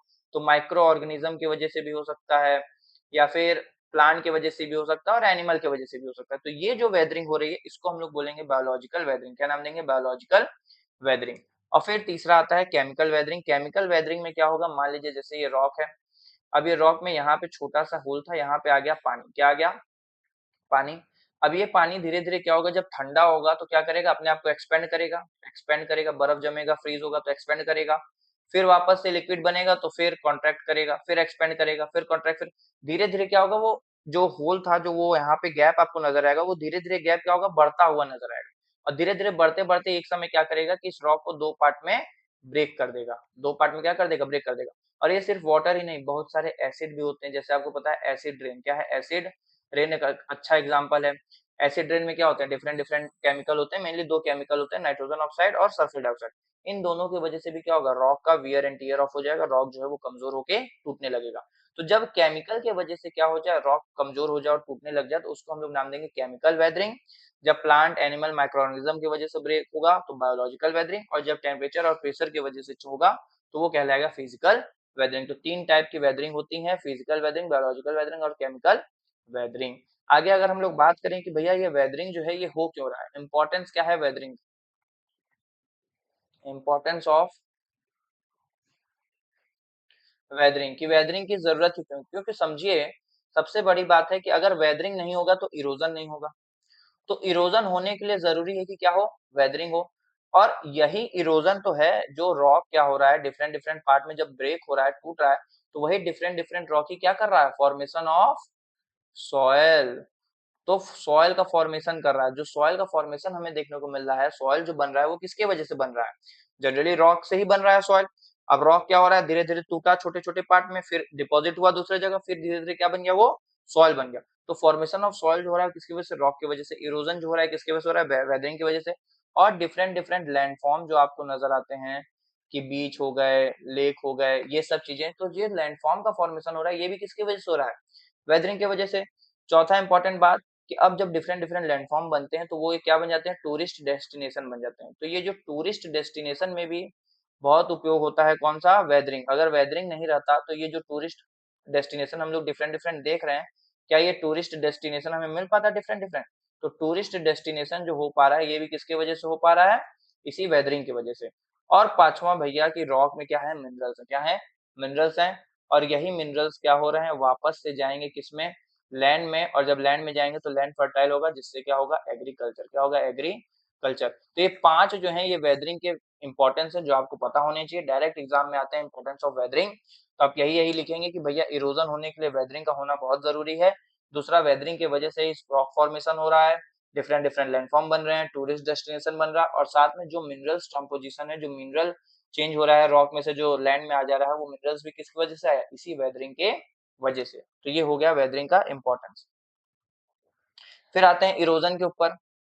इरोजन क्या है, इरोजन क्या है, तो जो मूवमेंट होगा, जो भी वेदर पार्ट है, जब उसी का क्या होगा, मूवमेंट होगा एक प्लेस से दूसरे प्लेस में, उसी को क्या बोले, इरोजन बोले। अब इरोजन भी बहुत जरूरी है भैया, इरोजन हो रहा है तभी तो आगे डिकम्पोजिशन होकर लैंडफॉर्म बन जाएगा। तो अगर इंपॉर्टेंस पूछ ले इरोजन का, तो सेम होने वाला है मोर और लेस, जितना जो वेदरिंग का इंपॉर्टेंस है वही किसका होने वाला है, इरोजन का भी इंपॉर्टेंस होने वाला है। आगे सबसे इंपॉर्टेंट टॉपिक ये है वेदरिंग और इरोजन के बीच में डिफरेंस। हमेशा इससे जो है वो क्वेश्चन आपको देखने को मिलेंगे आपके एग्जाम में, इसको जो है वो मिस नहीं करना है कि वेदरिंग और इरोजन में क्या क्या डिफरेंसेस है। अगर बात करूं क्या क्या डिफरेंसेस है, तो समझिए। सबसे पहला meaning, breaking down of rock into smaller pieces in their original place. कहाँ पे, ओरिजिनल प्लेस में, मतलब कि रॉक का टूट जाना वो जहां पे है वहीं पे, उसी के प्लेस पे, तो क्या कहलाएगा, वेदरिंग, क्या कहलाएगा, वेदरिंग। अब जब वो कैरी अवे हो weather material from one place to another, तो ये जो वेदर मटेरियल है जब एक जगह से दूसरे जगह जाएगा तो क्या कहलाएगा, इरोजन। तो पहला तो हो गया हमारा मीनिंग क्लियर। दूसरा आता है मूवमेंट का, कि भैया किसमें मूवमेंट होता है, किसमें मूवमेंट नहीं होता है। तो वेदरिंग में कोई भी मूवमेंट हमें देखने को नहीं मिलेगा, इरोजन में मूवमेंट हो, क्योंकि भैया मूवमेंट की वजह से ही इरोजन हो रहा है। तो दूसरा याद रखना है, movement, no movement of rock material, कोई भी मूवमेंट जो है नहीं होगा, और इसमें जो है वो मूवमेंट इन्वॉल्व हो। तो दूसरी बात ये याद रखनी है कि इसमें मूवमेंट नहीं होगा, इसमें मूवमेंट होगा। तीसरी बात कि इसके जो एजेंट होंगे वो क्या है, टेम्परेचर है, एयर है, वाटर है, प्लांट है, माइक्रो ऑर्गेनिज्म, मतलब ये सब क्या मिलके वेदरिंग करा रहे हैं, ये सब इसके एजेंट होने वाले हैं, ठीक है। जैसे हम लोग देखें माइक्रो ऑर्गेनिज्म है, प्लांट है, ये किस में आ जाएगा, माइक्रो ऑर्गेनिज्म प्लांट आ जाएगा किसमें, बायोलॉजिकल वेदरिंग में। वाटर है, ये किस में आ जाएगा, वाटर आ जाएगा आपका केमिकल वेदरिंग में। एयर है, टेम्परेचर है, ये किस में आ जाएगा, फिजिकल वेदरिंग में। तो ये सब इसके एजेंट है। और यहाँ पे जो काम कर रहा है इरोजन का, वो कौन कर रहा है, इसके एजेंट कौन है, running water, wind, glacier, waves, underground water, ये सब है। साथ में प्रोसेस की बात करें तो इसका काम सिर्फ only break rock into smaller pieces, इसका काम सिर्फ क्या है, रॉक को स्मॉल स्मॉल पीसेस में तोड़ देना है। लेकिन अगर वहीं इसका बात करें तो इसका काम आता है रिमूव कर देना, ट्रांसपोर्ट करना और जाके डिपॉजिट कर देना मटेरियल को। यहीं अगर इसकी बात करें तो ये बहुत स्लो प्रोसेस है, और कैन बी स्लो और फास्ट, ये दोनों हो सकते हैं। एग्जाम्पल में अगर बात करें, cracking of rock due to freeze thaw की वजह से क्या हो गया, जो फ्रीज थॉ बता रहा था कि पानी आया, जम गया तो एक्सपेंड करेगा, फिर पिघल गया, तो यही फ्रीज थॉ की वजह से रॉक में जो क्रैकिंग डेवलप हो गई वो क्या है, वेदरिंग है। और रिवर कैरी करे सॉइल को और डिपॉजिट करे उसको सिल्ट में, तो वो क्या हो गया, इरोजन हो गया। तो याद रखना है वेदरिंग वहीं पे हो रही है, इरोजन में मूवमेंट होता है। आगे अगर हम लोग बात करें एजेंट ऑफ ग्रेडेशन के बारे में, कि एजेंट ऑफ ग्रेडेशन क्या होता है ये बता दीजिए सर। तो ग्रेडेशन वर्ड का मतलब समझिएगा कि कोई भी जो लैंडफॉर्म है, तो लेवलिंग ऑफ लैंडफॉर्म, ये एक वर्ड बस याद रखना है, levelling of earth surface, levelling of earth surface. यहाँ पे कहाँ पे लिखेंगे, यहाँ पे लिखेंगे, ठीक है, यहाँ पे नीचे। कि ग्रेडेशन का मतलब क्या, अगर पूछ ले कि सर ग्रेडेशन का मतलब क्या होता है बता दीजिए, कि ग्रेडेशन का मतलब क्या है। तो जो भी लेवल हो रहा है, levelling earth surface, earth surface का जो भी लेवल हो रहा है, किसके हेल्प से, with the help of, with the process involve, कौन कौन से प्रोसेसेस इसमें इन्वॉल्व हैं, जैसे कि जो बताया, weathering, erosion, deposition, and due to agent, like कौन कौन से एजेंट इसमें काम करेंगे, जैसे विंड हो गया, वाटर हो गया, ग्राउंड वाटर हो गया, ये सब। तो अगर कोई मुझसे पूछे कि सिंपल वर्ड में ग्रेडेशन का मतलब क्या है, तो कोई भी ग्राउंड सरफेस के लेवल करना, क्या करना, लेवलिंग करना ही क्या कहलाता है, ग्रेडेशन कहलाता है। ये जो लेवलिंग हो रही है इसमें 3-4 प्रोसेस इन्वॉल्व होते हैं, वेदरिंग, इरोजन, ट्रांसपोर्टेशन और डिपोजिशन। और इनके कुछ एजेंट होते हैं जो इसको हेल्प कराते हैं ये काम कराने में। ये काम कराने में क्या कराते हैं? हेल्प कराते हैं। उनको हम लोग बोलते हैं एजेंट। एजेंट में क्या-क्या होते हैं? रनिंग वाटर एजेंट हो गया, विंड एजेंट हो गया, ग्लेशियर एजेंट हो गए और ग्राउंड वाटर एजेंट हो गए। तो ये सब क्या है? एजेंट हैं जो ये काम कराने में इसकी हेल्प करते हैं। और जो प्रोसेस इन्वॉल्व होता है वो है वेदरिंग, इरोजन, ट्रांसपोर्टेशन और डिपोजिशन। इसी को हम लोग बोलते हैं ग्रेडेशन। क्या बोलते हैं? ग्रेडेशन। ठीक है, तो इतना बात जो है आपको याद रखना है कि ग्रेडेशन क्या होता है। डायरेक्ट क्वेश्चन आएगा, भैया ग्रेडेशन क्या है बता दीजिए।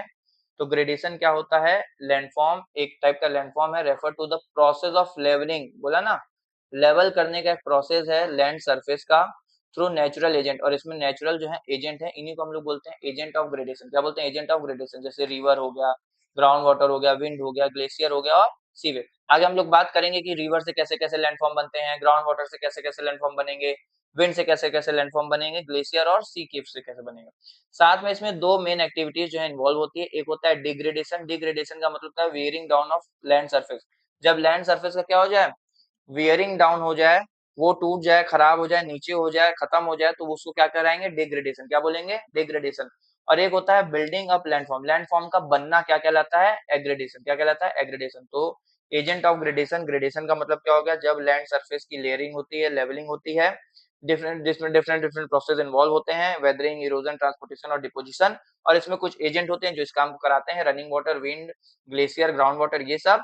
और इसमें दो चीजें इन्वॉल्व होती हैं, एक होता है डिग्रेडेशन, एक होता है एग्रेडेशन। डिग्रेडेशन का मतलब वेयरिंग डाउन हो जाना और एग्रेडेशन का मतलब बिल्डिंग अप हो जाना, बन जाना। अब आते हैं रिवर सिस्टम की ओर कि रिवर सिस्टम में क्या है। तो आप देखेंगे रिवर के 3 फेज होते हैं। रिवर के कितने फेज होते हैं?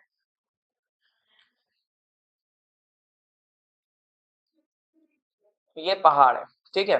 अब ये माउंटेन से क्या हो रहा है? रिवर जो है वो बह रही है। रिवर क्या हो रही हैं? बह रही हैं लगातार। अब रिवर बह रही हैं तो रिवर के अलग-अलग क्या होते हैं? फेज हमें देखने को मिलेंगे। अलग-अलग फेज देखने को मिलेंगे। कोई भी माउंटेन से रिवर फेज जब निकल रही है, रिवर निकल रही है, तो यहाँ पे उसकी स्पीड क्या होगी? सबसे ज्यादा होगी। तो ये होगा उसका अर्ली फेज, ये होगा उसका मिडिल फेज और ये होगा उसका लोअर फेज। तो इसको बोल सकते हैं अपर अपर सरफेस वाला, ये हो गया मिडिल वाला, मिडिल फेज हो गया रिवर का और ये हो गया लोअर फेज, ये हो गया लोअर फेज। जहां पे ये लोअर फाइनली जाके कहा मिल जाएगी? ओशन में। कहा मिल जाएगी? ओशन में। अब इस डिफरेंट डिफरेंट लेयर पे, डिफरेंट डिफरेंट फेजेस पे डिफरेंट डिफरेंट लैंडफॉर्म हमें देखने को मिलेगा। अब जैसे अपर सरफेस जब रिवर निकल रही है तो बहुत स्पीड से निकल रही है, क्योंकि ये इस ऊपर से नीचे की तरफ आ रही है तो बहुत स्पीड है। स्पीड ज्यादा है तो इरोजन ज्यादा करेगी। क्या करेगी? इरोजन ज्यादा करेगी। तो याद रखना अपर फेज में जो भी हमें चीजें बनती हुई नजर आएंगी वो किससे होंगी? इरोजन से। तो इरोजन से बनेगा जैसे वाटरफॉल हो गया, रैपिड्स हो गया, यू से वैली, वी से वैली, ये सब चीजें बनेंगी। फिर आता है मिडिल फेज पे। जब मिडिल फेज पे आएगी तो उसकी स्पीड क्या हो जाएगी? स्लो हो जाएगी। और जो भी इसके साथ सेडिमेंट आएंगे वो सेडिमेंट यहाँ पे जुड़ जाएंगे, यहाँ पे पूरा इकट्ठा हो जाएंगे। और अब क्या हो जाएगा? स्पीड कम हो जाएगा। आप समझिए कि जब भी चीजें स्पीड कम हो जाती हैं, मेंढर, जैसे हम लोग साइकिल चला रहे हैं या बाइक चला रहे हैं और हमसे कहा जाए कि भैया बाइक बैलेंस में बैलेंस बना के रखो लेकिन स्पीड सबसे कम होनी चाहिए। अब जैसे स्पीड कम होती है हम क्या करते हैं? मेंढर करना शुरू करते हैं, क्योंकि अगर हमें बैलेंस बनाना है और स्पीड कम है तो हमें मेंढरिंग करना पड़ेगा। वही काम यहाँ पे क्या होता है कि क्योंकि मेंढरिंग ये करना शुरू, क्योंकि स्पीड कम हो जाती है तो स्पीड कम की वजह से यहाँ पे रिवर क्या करने लगती है? मेंढर करने लग जाती है। मेंढरिंग का मतलब क्या है कि यहाँ पे जो रिवर है वो ऐसे ऐसे ऐसे चलने लग जाएगी, ठीक है। मेंढरिंग करने लगेगी और फाइनली ओशन के पास जाके और जो है डिपोजिशन अपना छोड़ देगी। तो ये 3 फेज होते हैं। 3 फेज में अलग अलग लैंडफॉर्म जो है वो बनते हैं। कौन कौन से लैंडफॉर्म बनते हैं, कैसे बनते हैं, इन सब चीजों को हम लोग इसमें समझते हैं डिटेल में, बहुत बढ़िया से। जैसे इसमें अगर आप देखेंगे रिवर सोर्स है, ये जहां से रिवर निकल रही है, ठीक है। ग्लेशियर पिघल रहा है तो क्या बन रहा है? पानी बन रहा है। जब यहाँ पे आपको पहला क्या देखने को मिलेगा? वाटरफॉल। जैसे मान लीजिए रिवर है, अब ये रिवर बह रही है, बह रही है, बह रही है। अब यहाँ पे क्या हुआ? वीक पार्ट आया, सॉफ्ट जोन, सॉफ्ट एरिया आया, सॉफ्ट रॉक आया, ठीक है। जैसे ही सॉफ्ट रॉक आएगा क्या होगा? रिवर जो है वो लगातार इसके ऊपर हिट करेगी, हिट करेगी, हिट करेगी, धीरे धीरे धीरे धीरे क्या होगा? रॉक पार्ट टूटता चला जाएगा। जब ये रॉक पार्ट आगे का टूट जाएगा तो हमें क्या नजर आएगा कि हमारे पास जो रॉक पार्ट बचेगा वो ऐसे बचेगा। अब जो यहाँ से पानी तो आ ही रहा है, अब ये पानी क्या होगा? ऊपर से नीचे की तरफ आएगा और ये बन जाएगा क्या? वाटरफॉल। क्या बन जाएगा? वाटरफॉल। और यहाँ पे जब पानी आएगा तो यहाँ पे भी आपको नजर आएगा एक बड़ा गड्ढा बन जाएगा। यहाँ इस ये जो बड़ा गड्ढा बन जाएगा इसको बोलेंगे पोर्ट होल्स। क्या बोलेंगे? पोर्ट होल्स बन जाएंगे यहाँ पे। तो ये ऊपर से रिवर आया, वाटरफॉल बना, फिर पानी यहाँ गिरेगा तो यहाँ क्या बन जाएंगे? पोर्ट होल्स बन जाएंगे। ठीक है, तो वाटरफॉल है। फिर मेंडरिंग आपको बता ही दिया कि मिडिल एज में, जब मिडिल फेज में आएगा तो ऐसे ऐसे रिवर क्या करने लगेगा? नचने लगेगा। इसी को हम लोग बोल रहे हैं मेंडरिंग। तो मेंडरिंग होगा, इसकी अलग अलग ट्रिब्यूटरीज होंगी। लीव क्या होता है? जब भी रिवर आएगा तो रिवर छोटे छोटे यहाँ पे सेडिमेंट्स होंगे, यहाँ पे, यहाँ पे, यहाँ पे, यहाँ पे, यहाँ पे। मतलब कि आप देखेंगे कि जनरली क्या नजर आएगा कि जो भी ये रिवर रहेगा, रिवर के किनारे पे एक ऐसे थोड़ा थोड़ा ऊंचा ऊंचा घास रहेगा, मिट्टी रहेगा। इसी को हम लोग क्या बोलेंगे? लीव्स बोलेंगे। क्या बोलेंगे? लीव्स बोलेंगे। लीव रहेगा यहाँ पे। ऑक्सबो लेक क्या होता है? ऑक्सबो लेक बहुत इंपॉर्टेंट है सर। ऑक्सबो लेक बता दीजिए एक बार। ऑक्सबो लेक क्या है समझिएगा कि मान लीजिए ये रिवर जो है वो मेंडर करते हुए आई,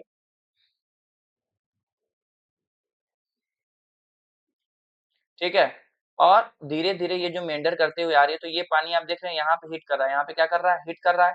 हिट करते करते क्या होगा? एक समय आएगा कि एक फेज में ये जो रिवर है वो यहाँ से यहाँ कनेक्ट हो जाएगी।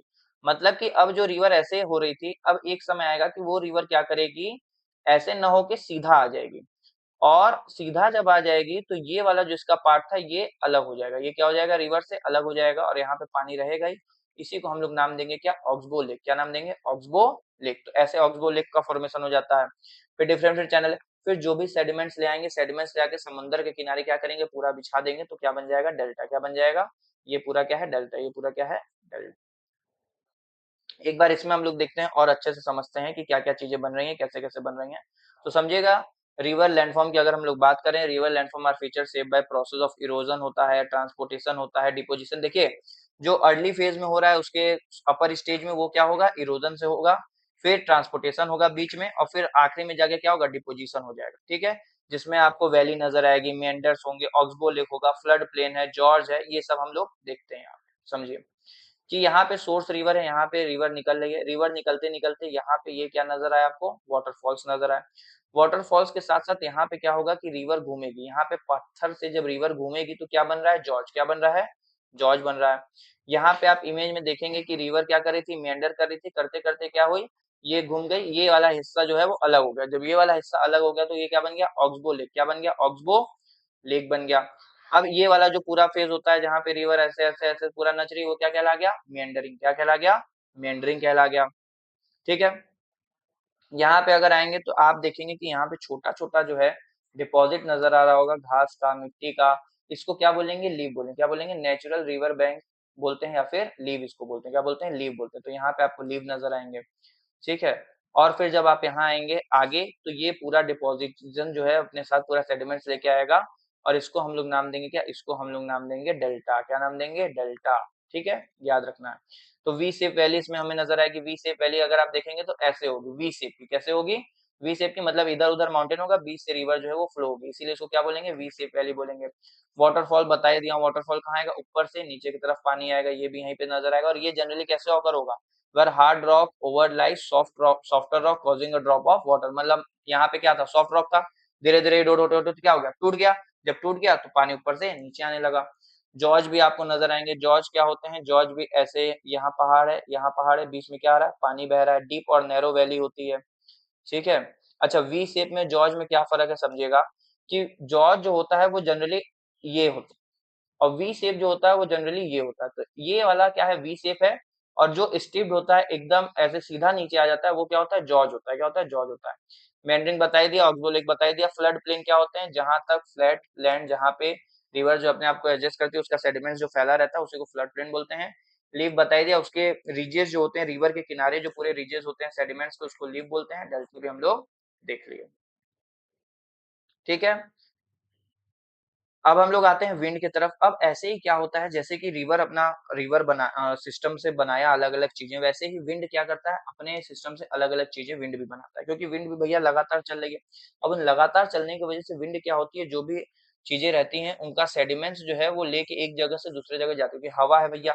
अब हवा ही तो भैया विंड, विंड क्या है? विंड भी एक एजेंट ऑफ ग्रेडेशन है। मान लीजिए यहाँ पे कोई पत्थर है, अब क्या होगा? टूटा, तो धीरे धीरे हवा क्या करेगी? उनको लेके दूसरे जगह क्या करेगी? डिपॉजिट करेगी। जैसे कि इसका सबसे अच्छा एग्जांपल है मशरूम रॉक। आप देख सकते हैं कि ये वाली रॉक क्या थी? यहाँ पे जो रॉक इनिशियल थी वो सॉफ्ट रॉक थी। वो क्या थी? सॉफ्ट रॉक थी। और सॉफ्ट रॉक थी, और ये जो ऊपर वाली रॉक थी वो क्या थी, हार्ड रॉक थी। तो भैया विंड इरोजन, हवा चल रहा है लगातार, और ये जनरली आपको कहाँ देखने को मिलेगा, जो गर्मी वाले जो एरिया होते हैं, जो ड्राई एरिया होता है, वहां पे जनरली हमें देखने को मिले, जैसे राजस्थान हो गया, इन सब जगह पे, क्योंकि इन सब जगह पे हवा तेज चलती है, तो इन सब जगह ड्राई वेदर वाले कंडीशन में हमें ये विंड का जो है सरफेस लैंडफॉर्म जो है देखने को मिलेगा। अब ऊपर हार्ड रॉक था, हार्ड रॉक तो कहीं नहीं गया, नीचे सॉफ्ट रॉक था, ये क्या हो गया, हवा के थ्रू धीरे धीरे क्या होता चला गया, हंसता चला गया, और एक समय आया कि ये बन गया क्या, ये बन गया मशरूम रॉक। क्या बन गया, मशरूम रॉक, इसको बोलते हैं मशरूम रॉक। तो ये मशरूम के जैसे पूरा रॉक बन गया विंड की वजह से। ठीक है, दूसरा, विंड की वजह से सैंड ड्यून्स बन जाते हैं। क्या बन जाते हैं, सैंड ड्यून्स।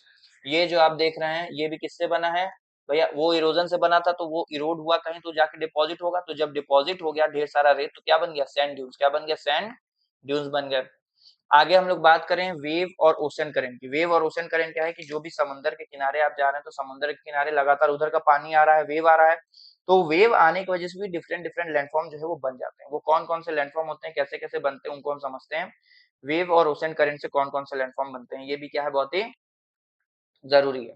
इसमें जनरली अगर हम बात करें जैसे कि, तो सबसे पहले तो भैया जो भी उधर से आएगा, पानी आ रहा है, वो अपने साथ क्या लेके आ रहा है, सेडिमेंट्स लेके आ रहा है, तो पूरा सेडिमेंट्स यहाँ पे इकट्ठा कर देगा, तो क्या बन जाएगा, बीच। क्या बन गया, बीच बन गया। फिर आता है लगून। लगून क्या होता है, कोस्ट के ही किनारे, जैसे वहां ऑक्सबोर्ड लेक देखे थे, वैसे ही कोस्ट के किनारे जब थोड़ी दूर पे मान लीजिए ये कोस्ट है, और थोड़ी दूर पे यहाँ पे क्या बन जाए, लेक बन जाए, तो उसको नाम देते हैं लगून लेक। क्या नाम देते हैं, लगून लेक। तो लगून लेक यहाँ पे आपको नजर आ रहा होगा, लगून लेक बनता है। Barrier dune system. Barrier dune system क्या है कि अब इसके चारों तरफ क्या हो गया, मिट्टी घिरा गया, तो ये पूरा कवर हो गया, तो बैरियर ड्यून सिस्टम हो गया। एक होता है सैंड स्पीड। सैंड स्पीड क्या होता है कि जब बालू जो है वो थोड़ा ओशन तक आ जाए, थोड़ा ओशन सरफेस तक आए ऐसे, तो वो क्या हो जाएगा, सैंड स्पीड हो जाएगा। ऑफशोर सैंड बार, बीच बीच में अगर जो बालू मिलता है तो उसको सैंड बार बोलते हैं। सबसे जरूरी, ठीक है, यहाँ पे हम लोग समझेंगे कि और क्या चीजें हैं जो सबसे इंपॉर्टेंट है, जैसे कि यहाँ पे लैंडफॉर्म और अच्छे से समझ में आएगा कि क्लिफ क्या होते हैं, सी स्टक क्या है, आर्क क्या है, क्या चीजें। अब समझिए यहाँ पे ये सबको दिख रहा है, एक बार क्लियर कर लूं, ठीक है, दिख रहा है। अब धीरे धीरे क्या होगा, पानी धीरे धीरे यहाँ पे जाएगा जाएगा जाएगा, जाते जाते यहाँ क्या बना लेगा, केव। क्या बना लेगा, केव बना लेगा। एक समय आएगा कि ये पानी धीरे धीरे इरोड होते होते होते क्या हो जाएगा, इसके पार हो जाएगा। क्या हो जाएगा, इसके पार। और जैसे ही इसके पार हो जाएगा, ये क्या बना लेगा, ये बना लेगा ये आर्क। ये जो आर्क आपको नजर आ रहा है, ये भी पहले केव हुआ होता था, धीरे धीरे पानी गया गया गया, तो क्या बन गया, पूरा आर्क बन गया। तो ये आपको जो नजर आ रहा है ये क्या है, आर्क है। ठीक है, इसको आर्क बोलेंगे। और ये जो नजर आ रहा है ये क्या है, केव है। ये क्या है, सी केव है। क्या है, सी केव है। और ऊपर ये वाला जो एरिया आपको नजर आ रहा है, ये इसको बोलते हैं क्लिफ। इसको क्या बोलेंगे, क्लिफ बोलेंगे। तो तीन चीजें हमें समझ में आई सर, जो वेव के वजह से या फिर ओशन करेंट के वजह से कोस्टल किनारे में बनते हैं। एक बन जाता है सी केव, और यही सी केव लगातार इरोड होते होते होते क्या बन जाता है, आर्क बना देता है, ये वाला। और ये जो ऊपर वाला चीज हमें नजर आ रहा है, इसको हम लोग नाम देंगे क्लिफ। क्या नाम देंगे, क्लिफ। एक बार देख लेते हैं क्या क्या लिखा हुआ है। Sea cave, cave form by waves eroding into cracks और वीक रॉक एरिया जो है वो हटा देते हैं, रिमूव कर देते हैं। क्लिफ क्या होगा, step rock face form by wave erosion at the coastal line पे आप देखेंगे कि ऐसे जो फॉर्म हुआ है वो क्या है, क्लिफ है। आर की बात करूं तो when wave Erode a cave through a headland creating opening, एक ओपन पूरा खोल गया है सरफेस, तो वो क्या हो गया, आर्क हो गया। अब सी स्टेक क्या होता है, कोस्टल लाइन से ही थोड़ा दूर एक जो पत्थर हमें ऐसे नजर आता है, उसी को हम लोग बोलते हैं सी स्टेक। क्या नाम देते हैं, सी स्टेक नाम देते हैं। तो सी स्टेक क्या है, अगर आ जाए कि भैया सी स्टेक क्या है बता दीजिए, तो आइसोलेटेड रॉक पिलर होता है left after an arc collapse. जब आर्क क्या हो जाए, मान लीजिए अब धीरे धीरे धीरे धीरे क्या होगा, ये वाला ऊपर वाला एरिया पूरा गायब हो जाएगा। जब पूरा गायब हो गया तो ये एरिया अलग हो गया उससे, तो ये क्या बन गया, आर्क में। मतलब ये स्टेजेस हैं, आप समझ रहे हैं कि पहले सी केव बनेगा, फिर सी केव से आर्क बनेगा, फिर आर्क से क्या बन गया, सी स्टैक बन गया। तो ये पूरा स्टेज जो है वो इसमें फॉलो हो रहा है। साथ में क्लीव हम लोग देख लिए, सी केव देख लिए, आर्क देख लिए और सी टेक देख लिए। तो यही सब जो है इंपॉर्टेंट चीजें हैं जो आपको याद रखनी है। ठीक है, सी वेव और उससे करंट से।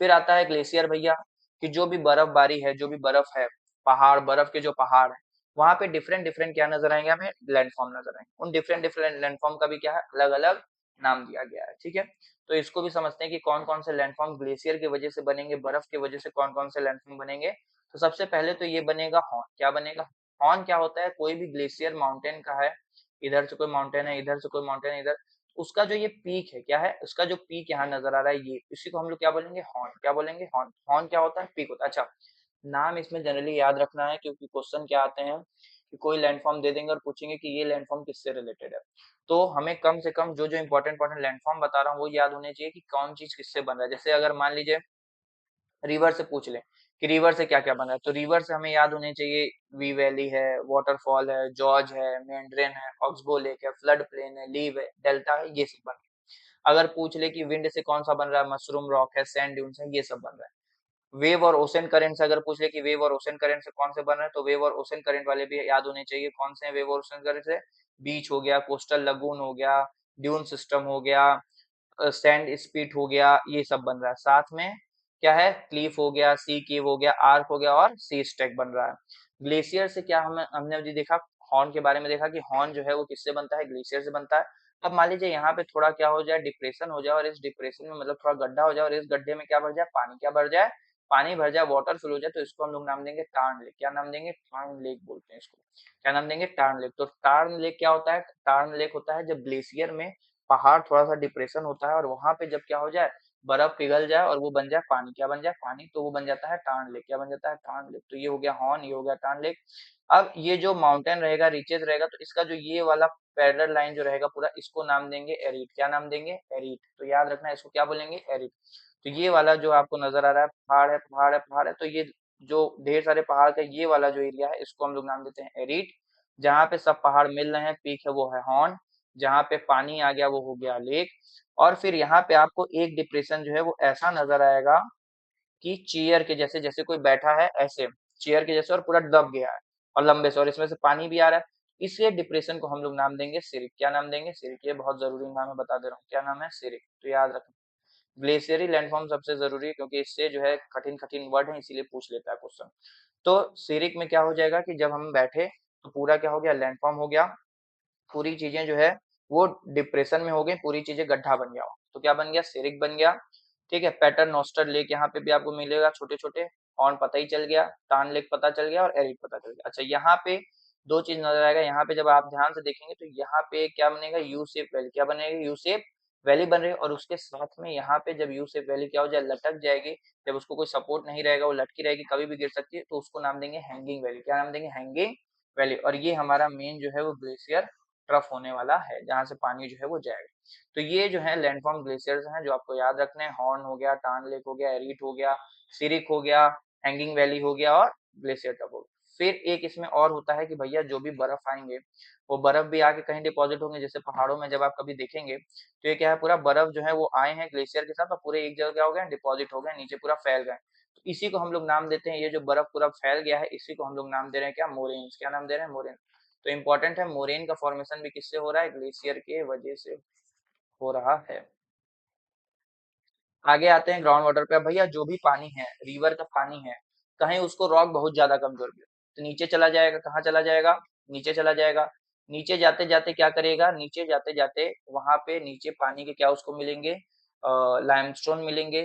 ठीक है, लाइमस्टोन के थ्रू क्या करेगा, वो धीरे धीरे जो है वो जमता चला जाएगा और आगे केव बना लेगा। क्या बना लेगा, केव बना लेगा, गुफा बना लेगा ग्राउंड वाटर। और फिर आगे आगे जाते जाते दो चीज बनाएगा, स्टेलेटाइट और स्टेलेगमाइट। ये दो चीजें जो है लैंडफॉर्म बहुत जरूरी हैं। और ये बेसिकली क्या है, लाइमस्टोन कॉलम है या फिर पिलर भी जिसको हम लोग बोलते हैं। ठीक है, समझिएगा कि जो भी ग्राउंड वाटर होता है, और इन पूरे को हम लोग क्या बोलते हैं, कास्ट टोपोग्राफी बोलते हैं। कास्ट टोपोग्राफी का मतलब क्या होता है, जो भी लाइम स्टोन से जनरली जो है ये फॉर्मेशन हो रहा है। इससे ग्राउंड वाटर जब नीचे गया, लाइम स्टोन उसको मिला, और वो लाइम स्टोन ग्राउंड वाटर में क्या हो गया, मिक्स हो गया, और उसके चीजें जो है वो फिर नई नई बनने लगी, केव बन जाते हैं। दो चीजें सबसे इंपॉर्टेंट है जो बनता है वो आपको याद रखना है, जिससे कि यहाँ बता दूं, ये वाला जब लाइमस्टोन क्या हुआ, ऊपर से धीरे धीरे यहाँ पे चीजें पिलर के जैसे जमना शुरू हुआ, ऊपर से नीचे की तरफ, मतलब ऊपर से नीचे, सीलिंग से ऊपर, सीलिंग से नीचे की तरफ जब जमना शुरू हुआ, तो इसको हमने नाम दे दिया है स्टेलेक्टाइट। क्या नाम दे दिया, स्टेलेक्टाइट। याद होना चाहिए कि स्टेलेक्टाइट जो बन रहा है वो किससे बन रहा है, अंडरग्राउंड वाटर से बन रहा है। अच्छा, अब जो केव है उसके नीचे से भी चीजें बनती रहेंगी धीरे धीरे धीरे ऊपर की तरफ। तो नीचे से जो सरफेस ग्राउंड से जो नीचे से ऊपर की तरफ जो बन रहे हैं उसको हम नाम देंगे क्या, स्टेलेगमाइट। क्या नाम देंगे, स्टेलेगमाइट। तो ये दो चीजें हैं जो आपको याद होनी चाहिए, एक स्टेलेक्टाइट जो ऊपर से सीलिंग से सी से सीलिंग, सी से सीलिंग याद रख लीजिए, सी से सीलिंग, कि सी से सीलिंग, सीलिंग ऊपर से नीचे की तरफ जो बन रहे हैं पिलर के थ्रू, ऐसे वो होगा स्टेलेक्टाइट। और जी से याद रख लीजिए ग्राउंड, कि भैया जो नीचे ग्राउंड से ऊपर की तरफ जा रहा है वो हो जाएगा स्टेलेगमाइट। अब एक समय आएगा कि ये दोनों क्या हो जाएंगे, मिल जाएंगे, क्या हो जाएंगे, मिल जाएंगे। जब ये दोनों मिल जाएंगे तो उनको हम लोग नाम दे देंगे पिलर। क्या नाम दे देंगे, पिलर। तो मेनली ये जो थे वो अंडरग्राउंड वाटर से चीजें जो है वो बनती हुई हमें नजर आती है। बचा था मेजर लैंडफॉर्म एंड फॉर्मेशन, कि कैसे कैसे जो मेजर लैंडफॉर्म होते हैं बनते हैं और क्या क्या चीजें, जिसमें सबसे पहले हमें क्या पढ़ना है, माउंटेन के बारे में पढ़ना है, कि माउंटेन जो है वो कैसे बनता है और क्या क्या इसके फीचर हैं, कैसे इसका फॉर्मेशन होता है, ये सब पूरा जो हम इसमें डिस्कशन करने वाले हैं। सबसे पहले अगर मैं बताऊं आपको, तो माउंटेन आपको पता है क्या होता है, माउंटेन क्या होता है, माउंटेन एक क्या है, हाई प्लेन्स होते हैं, हाई सरफेस होता है, जहां पे क्या होता है, पीक होता है, क्या होता है इसके, पीक होता है। और क्या होते हैं, स्लोप जो है स्टिपिड होता है, स्टिपिड स्लोप का मतलब एकदम शार्प जो है वो एजेस आपको नजर आएंगे, शार्प एजेस हैं। और पीक पे होता है, क्या होता है, पीक पे होता है, इसको बोलते हैं माउंटेन्स। क्या बोलते हैं, माउंटेन्स बोलते हैं। इसमें जरूरी क्या चीज है, क्या माउंटेन है वो नहीं, जरूरी ये है कि माउंटेन बनता कैसे। तो समझिए फॉर्मेशन ऑफ माउंटेन और टाइप्स ऑफ माउंटेन की अगर हम लोग बात करेंगे, कैसे माउंटेन बन रहा है और क्या कैसे टाइप्स हैं। तो अगर माउंटेन्स की हम लोग टाइप की बात करें तो मेनली जो है माउंटेन्स के 3 टाइप होते हैं, वो तीनों टाइप हमें पढ़ना है। कौन कौन से 3 टाइप है सर, एक बार बता दीजिए। तो वो तीनों टाइप जो है कुछ इस कदर है, 2 मिनट मैं पेन थोड़ा चेंज कर लूं। 3 टाइप है। पहला टाइप होता है फोल्ड माउंटेन, पहला क्या होता है, फोल्ड माउंटेन होता है। दूसरा जो टाइप होता है वो होता है ब्लॉक माउंटेन, वो क्या है, ब्लॉक माउंटेन। और तीसरा जो टाइप होता है वो होता है वॉल्केनिक माउंटेन, वॉल्केनिक माउंटेन। तो ये तीनों माउंटेन हम लोग एक एक करके देखने वाले हैं, एग्जांपल समझने वाले हैं, फोल्ड माउंटेन कैसे बनता है, ब्लॉक माउंटेन कैसे बनता है, वोल्केनिक माउंटेन कैसे बनता है। अगर हम लोग बात करें ब्लॉक फोल्ड माउंटेन की, फोल्ड माउंटेन कैसे बनता है आप समझिएगा। हमें पता है कि भैया जो भी टेक्टोनिक प्लेट्स होते हैं उनमें प्लेट जो मूवमेंट होते हैं 3 टाइप के होते हैं। एक होते हैं डाइवर्जेंट, एक होते हैं कन्वर्जेंट, एक होते हैं ट्रांसफॉर्म। सर डाइवर्जेंट का मतलब क्या होता है, डाइवर्जेंट का मतलब है जब एक प्लेट बाउंड्रीज क्या हो, इधर मूव करे, और एक प्लेट बाउंड्रीज क्या हो, इधर मूव करे, तो बोलते हैं डाइवर्जेंट। सर कन्वर्जेंट का मतलब क्या है, जब एक प्लेट बाउंड्रीज इधर और एक प्लेट बाउंड्रीज इधर, मतलब दोनों जब सेम डायरेक्शन में आते हैं तो क्या होता है, कन्वर्जेंट प्लेट बाउंड्रीज। तो फोल्ड माउंटेन जो बनते हैं वो कन्वर्जेंट प्लेट बाउंड्री से ही बनते हैं। कैसे बनते हैं समझिए, जब एक प्लेट क्या होगा, इधर से मूव करेगा और एक प्लेट क्या होगा, इधर से मूव करेगा।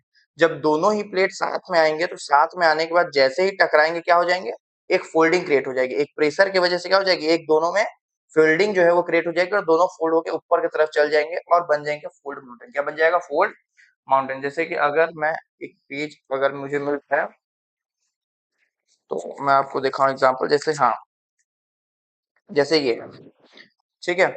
अब दो प्लेट एक इधर है और एक इधर है, ठीक है।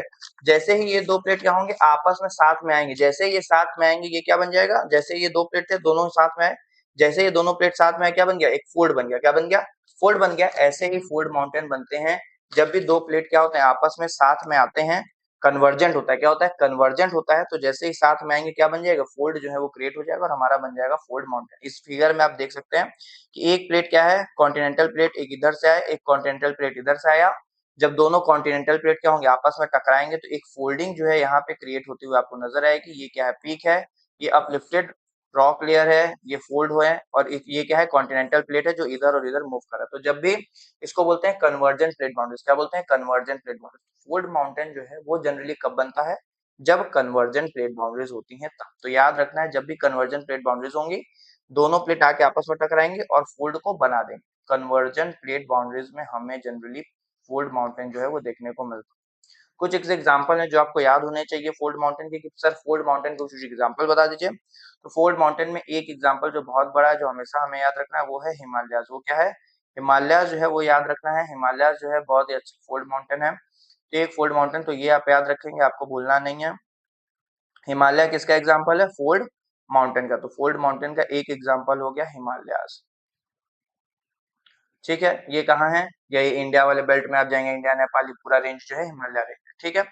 दूसरा आपको यहाँ पे दूसरा एग्जांपल देख रहा होगा, बहुत ही खूबसूरत, ये कहाँ का है सर, ये है एल्प्स माउंटेन। सर ये एल्प्स पर्वत कहाँ पे है, एल्प्स माउंटेन कहाँ पे, ये आपको मिलेगा कहाँ पे, यूरोप में। कहाँ पे देखने को मिलेगा, यूरोप में। और ये भी किसका एग्जाम्पल है, ये भी एग्जाम्पल है फोल्ड माउंटेन का। तो याद रखना है, एक हिमालय फोल्ड माउंटेन है, एक एल्प्स फोल्ड माउंटेन। सर ये तीसरा वाला कहाँ का है, तीसरा वाला जो है इसको बोलते हैं रॉकी माउंटेन। क्या बोलते हैं, रॉकी माउंटेन बोलते हैं।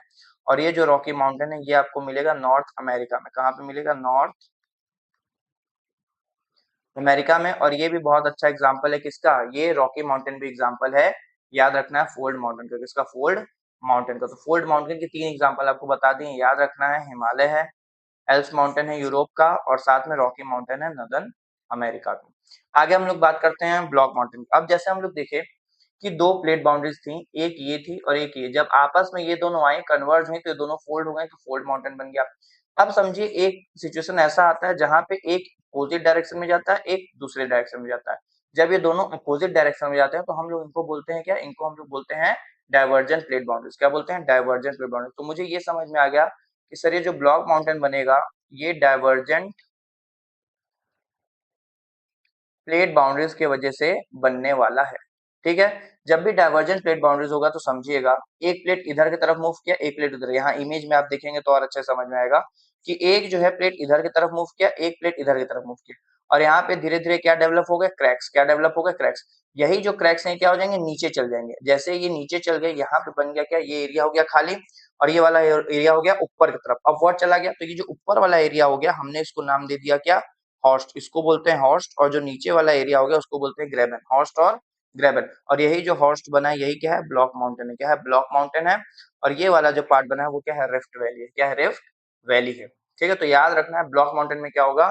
जब भी 2 प्लेट्स क्या होंगे? अपोजिट डायरेक्शन में मूव करेंगे, डाइवर्जेंट प्लेट बाउंड्रीज होगा। जैसे ही अपोजिट जाएंगे जो बीच वाला पार्ट रहेगा वो नीचे चला जाएगा, और फिर नीचे से आप देखेंगे तो क्या होगा? ऊपर एक जो है ब्लॉक माउंटेन बन जाएगा। एग्जाम्पल की अगर मैं बात बताऊं, सर ब्लॉक माउंटेन का कुछ एग्जाम्पल बता दीजिए। इसका एग्जाम्पल बता रहे हैं तो इसका भी कुछ एग्जाम्पल बता दीजिए।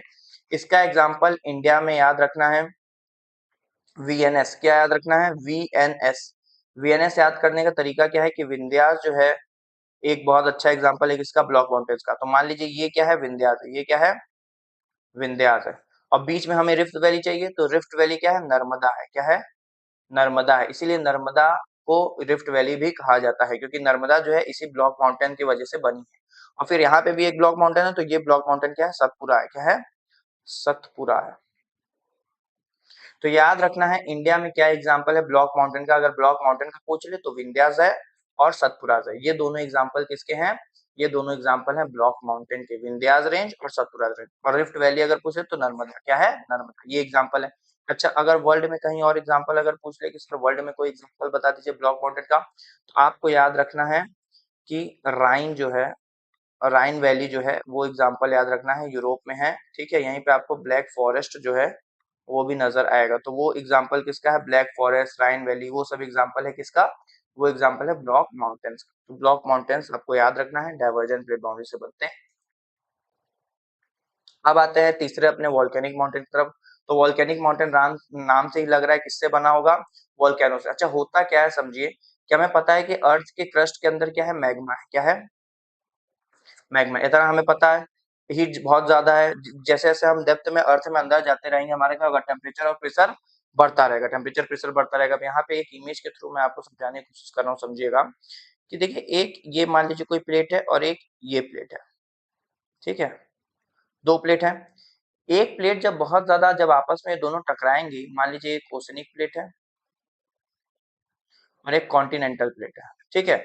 जब आपस में दोनों टकराएंगी, जो प्लेट क्या होगा? ज्यादा हैवी होगा। क्या होगा? ज्यादा हैवी होगा। डेंस होने की वजह से वो प्लेट जो है सबसीड करके नीचे चला जाएगा। कहाँ की तरफ चला जाएगा? नीचे चला जाएगा।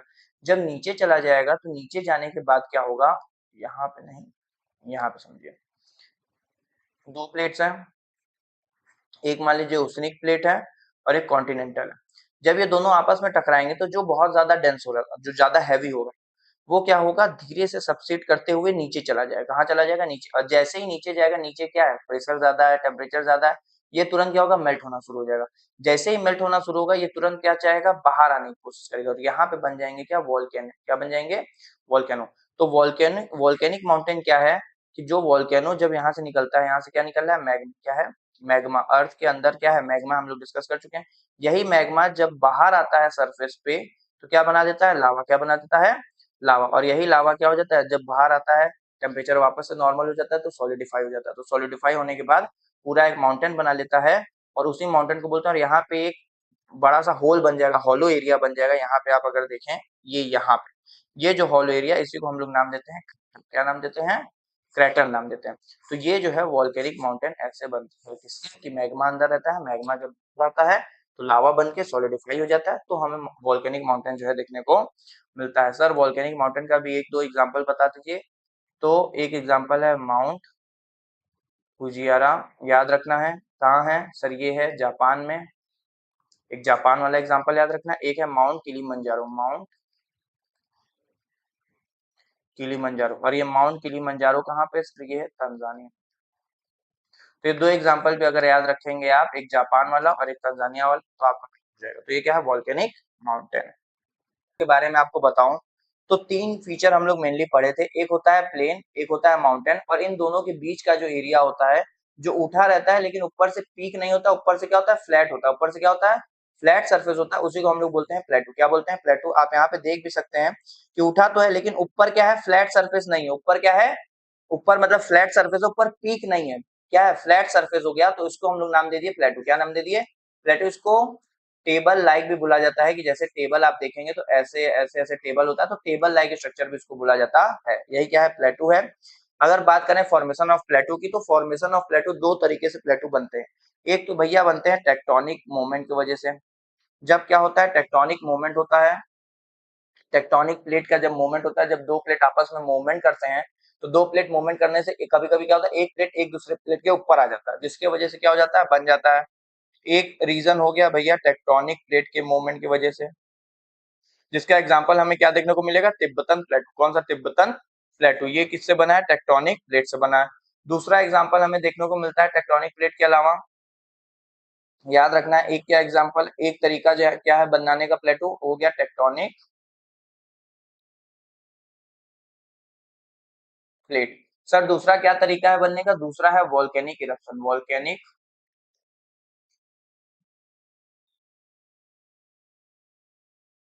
वॉल्केनिक इरप्शन जो है वो दूसरा तरीका है जिसके वजह से ये प्लेटो का फॉर्मेशन होता है। जब वॉल्केनो बनते हैं तो वॉल्केनो बहुत, हर वॉल्केनो इतना ऊपर तो जाएगा नहीं, वॉल्केनो क्या होगा, सॉलिडिफाई होगा, और वो अपने लेयर को क्या करेगा, पूरा बिछा देगा, बेसॉल्ट रॉक बना देगा। क्या बना देगा, बेसॉल्ट रॉक बना देगा, और यही जो बेसॉल्ट रॉक है इसी से बनते हैं प्लेटू। क्या बनते हैं, प्लेटू। और इंडिया में क्या है, दक्कन प्लेटू जो है वो, उसका एग्जाम्पल आपको याद रखना है। दक्कन प्लेटू जो बना है वो किससे बना है, वो इसी वॉल्केनिक इरप्शन वाले से बना। तो प्लेटू ऐसे दो टाइप के बनते हैं, दो तरीके से बनते हैं। अब आते हैं हम लोग प्लेन पे। प्लेन आपको पता है लो लाइन एरिया होता है, ठीक है।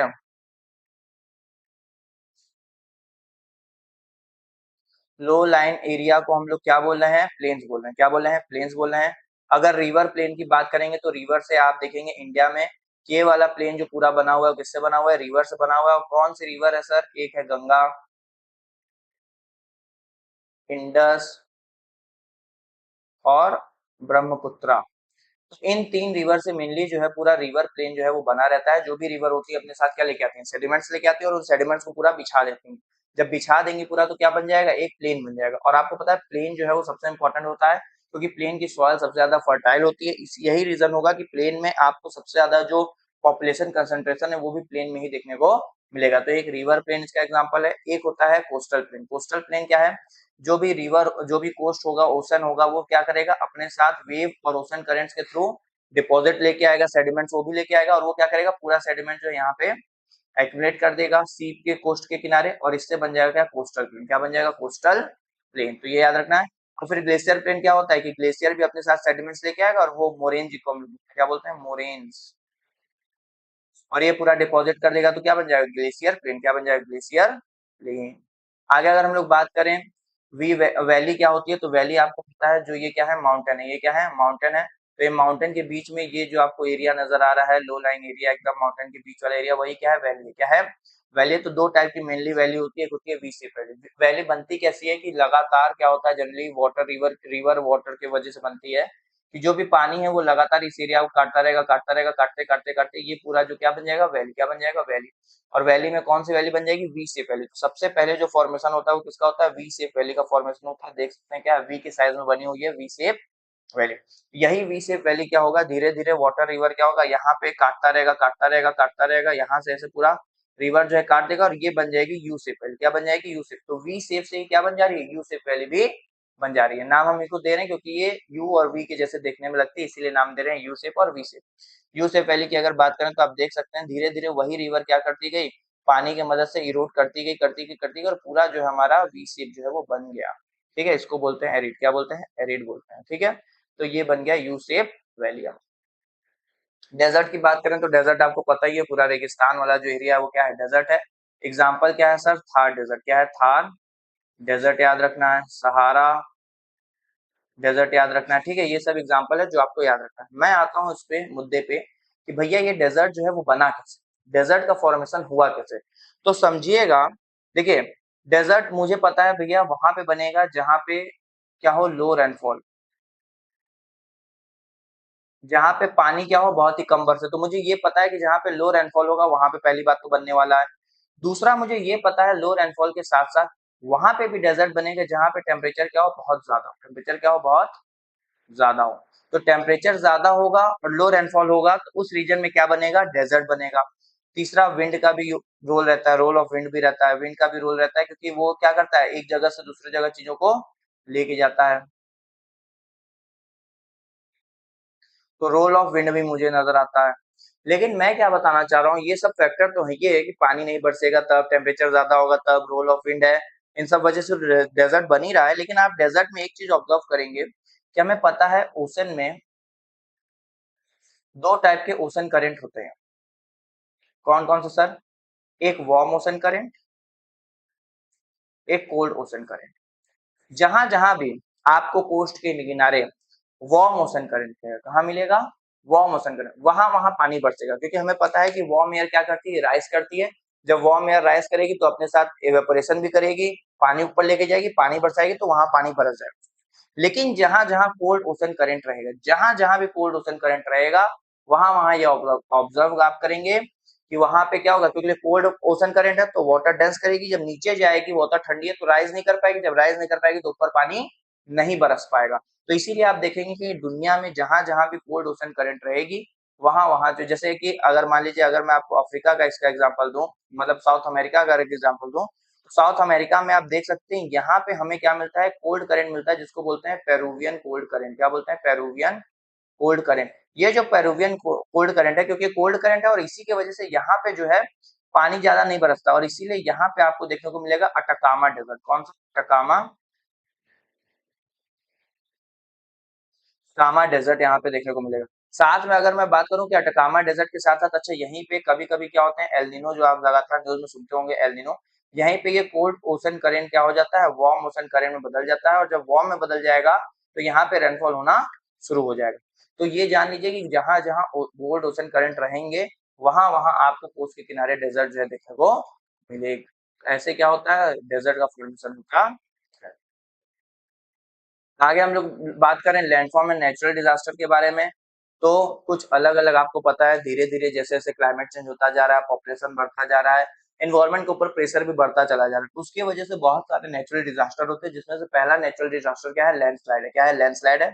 लैंडस्लाइड आपको पता है जो भी ये प्लेट होते हैं, जब प्लेट का क्या होता है, मूवमेंट होता है, आपस में टकराते हैं, हिलते हैं, तो क्या होता है, इन टेक्टोनिक प्लेट के मूवमेंट की वजह से क्या होते हैं, अर्थक्वेक आते हैं। क्या होते हैं? अर्थक्वेक आते हैं। ठीक है, तो अर्थक्वेक क्यों आ रहे हैं? पहला रीजन भैया टेक्टोनिक प्लेट का मूवमेंट हो रहा है, इसी वजह से क्या हो रहा है, अर्थक्वेक आ रहा है। अर्थक्वेक जो है समझिएगा, इसमें दो वेव जो है वो निकलती हैं, एक होती है सरफेस वेव, एक होती है बॉडी वेव। ठीक है, एक सरफेस वेव होती है और एक बॉडी वेव होती है। दो और वेव होती हैं जिनको हम लोग बोलते हैं पी वेव और एस वेव। जो एस वेव होती है वो सिर्फ ट्रेवल करती है, सोचिए हमें कैसे पता चल रहा है अर्थक्वेक आ रहा है, क्या हो रहा है अर्थ के अंदर, हम क्या ऑब्जर्व कर रहे हैं, तो हम ये सिस्मिक वेव जो होता है उसी को ऑब्जर्व करते हैं। ठीक है, सिस्मिक वेव के थ्रू हम अंदाजा लगाते हैं कि अर्थ के अंदर क्या है। तो वही सिस्मिक वेव बता रहा हूँ, दो टाइप की होती है, एक होती है पी वेव, एक होती है एस वेव। ठीक है, एक है पी वेव, एक होती है एस वेव। एस वेव जो होती है सेकेंडरी वेव होती है, पी वेव जो है प्राइमरी है। पी वेव जो है वो सॉलिड, लिक्विड और गैस तीनों से पास करती हैं, और एस वेव जो है वो सिर्फ सॉलिड से पास करती हैं। किससे पास करती हैं? सिर्फ सॉलिड मटेरियल से। दूसरा अगर मैं आपको बताऊं कि अर्थक्वेक हम लोग मेजर कैसे करते हैं, तो दो चीज होते हैं अर्थक्वेक में, एक होता है मैग्नीट्यूड, एक क्या होता है? मैग्नीट्यूड। और एक होता है इंटेंसिटी। देखिए लोग हमेशा इसमें कंफ्यूज रहते हैं, सर मैग्नीट्यूड इंटेंसिटी में क्या अंतर है बता दीजिए। तो मैग्नीट्यूड ये होता है कि अर्थक्वेक आया तो किस एनर्जी से आया, वो कितने एनर्जी से आया, वो होता है मैग्नीट्यूड। क्या होता है मैग्नीट्यूड, उसको हम लोग बोलते हैं मैग्नीट्यूड, मतलब कितने एनर्जी से आया। और इसके लिए मैग्नीट्यूड अर्थक्वेक के मैग्नीट्यूड को नापने के लिए हम लोग यूज करते हैं रिक्टर स्केल। इसका रिक्टर स्केल का, तो रिक्टर स्केल का इस्तेमाल हम लोग किसके लिए कर रहे हैं, अर्थ के मैग्नीट्यूड को नापने के लिए, जो कि एनर्जी है। इंटेंसिटी मतलब ये होता है कि जो अर्थक्वेक आया वो कितना डिवास्टेटिंग था, कितना उसने क्या किया है, डिस्ट्रक्शन किया है, कितना क्या किया है, डिस्ट्रक्शन किया है। और इसके लिए हम लोग यूज करते हैं मर्कली स्केल, मर्कली स्केल। तो ये दो चीजें आपको पता होनी चाहिए कि अर्थक्वेक के मैग्नीट्यूड के लिए, वो मैग्नीट्यूड एनर्जी के लिए होता है, उसमें हम लोग रिक्टर स्केल का इस्तेमाल करते हैं। और इंटेंसिटी जो है वो डिस्ट्रक्टिव होता है, डिस्ट्रक्शन को मेजर करता है, इसीलिए हम लोग उसको मर्कली स्केल का इस्तेमाल करते हैं। और अर्थक्वेक में जनरली दो वेव बाहर आती हैं, एक पी वेव और एक एस वेव होता है। एस वेव सेकेंडरी वेव है, बाद में आता है, ये सिर्फ सॉलिड से पास होता है। वी वेव सॉलिड, लिक्विड, गैस तीनों से ही पास होता है। और अर्थक्वेक आता कैसे है, टेक्टोनिक प्लेट के मूवमेंट की वजह से होता है। साथ में अगर आपको बताऊं, जहां जहां ये प्लेट रहेंगी, जहां जहां ये प्लेट रहेंगी आपस में टकराएंगी, वहां वहां हमें अर्थक्वेक ज्यादा देखने को मिलेगा। एक है पैसिफिक रिंग ऑफ फायर, हम लोग बोलते हैं, क्या बोलते हैं, Pacific ring of fire. Pacific ring of fire क्या है कि जब आप देखेंगे पैसिफिक ओशन, तो पैसिफिक ओशन के इधर चारों तरफ क्या बन जाएगा, एक रिंग ऑफ फायर बन जाएगा। मतलब यहाँ पे ढेर सारी प्लेट्स बाउंड्रीज आपको नजर आएंगी, और उसी प्लेट बाउंड्रीज के पास अर्थक्वेक जो है वो सबसे ज्यादा हमें नजर आता है। ठीक है, आगे हम लोग बात करें लैंडस्लाइड के बारे में। तो लैंडस्लाइड क्या होती है, जब भी मूवमेंट हो जाए, किसका मूवमेंट हो जाए सर, मड, ठीक है, sand, land, mud, sand, land, mountains का, due to gravitation, due to gravitation.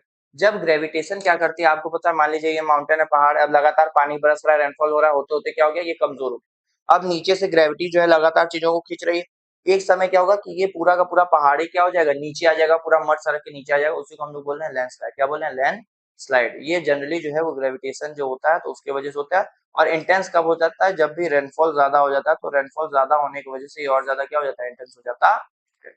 आगे एवलांचेस की बात करें, ऐसे ही जब मड ना आके, लैंडस्लाइड ना होके पूरा का पूरा बर्फ नीचे आने लगे, क्या होने लगे, बर्फ पूरा नीचे आने लगे। इमेज में आप देख सकते हैं क्या हो रहा है, पूरा का पूरा ये बर्फ ही इधर इधर इधर सब तरफ से आ रहा है, इसी को बोलते हैं एवलांचेस। क्या बोलते हैं, एवलांचेस बोलते हैं। फिर एक बहुत इंपॉर्टेंट ये है ग्लेशियर लेक आउटबर्स्ट फ्लड, ये आजकल बहुत ज्यादा देखने को मिल रहा है। वो क्या रहा है कि मान लीजिए ये पहाड़ है, पहाड़ के बीच में यहाँ ग्लेशियर है, ग्लेशियर जो है एक लेक है, ग्लेशियर है पूरा जमा हुआ, ये लेक क्या है, पूरा जमा हुआ है। अब लगातार क्या हो रहे हैं, क्लाइमेट चेंज हो रहे हैं, क्लाइमेट चेंज होने की वजह से इन्वायरमेंट जो है वो वार्म होता जा रहा है, गर्म होता जा रहा है। जैसे ही एटमॉस्फेयर गर्म होता जाएगा, ये धीरे धीरे क्या होगा, ये लेक जो है वो पिघल जाएगा। क्या हो जाएगा, लेक पिघल जाएगा, पानी है पिघल जाएगा। पिघलने के बाद ये कोर्स पे अपना चेंज करते हुए पूरा का पूरा क्या हो जाएगा, नीचे आ जाएगा। और जैसे ही पूरा का पूरा एक साथ नीचे आ जाएगा, उसी को हम लोग बोलेंगे आउटब्रस्ट। क्या बोला जाएगा, आउटब्रस्ट फ्लड। तो ये आउटब्रस्ट फ्लड जो है वो ग्लेशियर लेक की वजह से आता है, इसीलिए हम लोग इसको GLOF भी बोलते हैं। GLOF मतलब ग्लेशियर लेक आउटब्रस्ट फ्लड। तो ये जो था ये आपको याद रखना। आगे बात करें डस्ट स्टॉर्म की, तो डस्ट स्टॉर्म आपको पता ही है, धूल गर्दा मिट्टी जो एक साथ जो है पूरा आता है, तो इसी को हम लोग क्या बोल रहे हैं, डस्ट स्टॉर्म बोल रहे हैं। अब आता है इंपॉर्टेंस ऑफ डिजास्टर मिटिगेशन की, डिजास्टर मिटिगेशन में क्या क्या चीजें हमें ध्यान में रखनी है। अगर हमें डिजास्टर से बचना है, मिटिगेट करना है, अपने आप को बचाना है कि डिजास्टर ना आए, तो हम क्या क्या चीजें कर सकते हैं। सबसे पहला काम हम ये करें कि डिजास्टर प्रोन जो है वो इस एरिया बनाए। डिजास्टर प्रोन एरिया का मतलब क्या है कि हम डिजास्टर प्रोन एरिया को बनाए नहीं, मतलब आइडेंटिफाई करें। आइडेंटिफाई करने का एरिया मतलब ये है कि हम आइडेंटिफाई करें कौन सा ऐसा एरिया है जहाँ पे डिजास्टर ज्यादा आते हैं, कौन से ऐसे एरिया है जहाँ पे डिजास्टर कम आते हैं। तो हम वो क्या कर लें, क्लासिफाई कर लें कि कम वाले कौन से और ज्यादा वाले, क्लासिफिकेशन कर लें डिजास्टर प्रोन एरिया का। दूसरा हम क्या करें, reduce risk through planning, planning करें जिसके थ्रू हम क्या करें, रिस्क को रिड्यूस करें, रिस्क को कम से कम करें। और तीसरा ह्यूमन लाइफ और प्रॉपर्टी को प्रोटेक्ट भी हमें करना है। और चौथा प्रमोट करना है सस्टेनेबल डेवलपमेंट, ऐसा डेवलपमेंट इन्वायरमेंट को लॉस। ऐसे ही वीडियो देखने के लिए एनसीईआरटी लेक्चर चल रहा है, प्लेलिस्ट में जाइए और भी एनसीईआरटी कर सकते हैं, क्लास 10 की भी चल रही है इसके साथ पैरेलली। और मेरे वीडियो को, चैनल को लाइक सब्सक्राइब शेयर करना ना भूलें। Thank you for watching.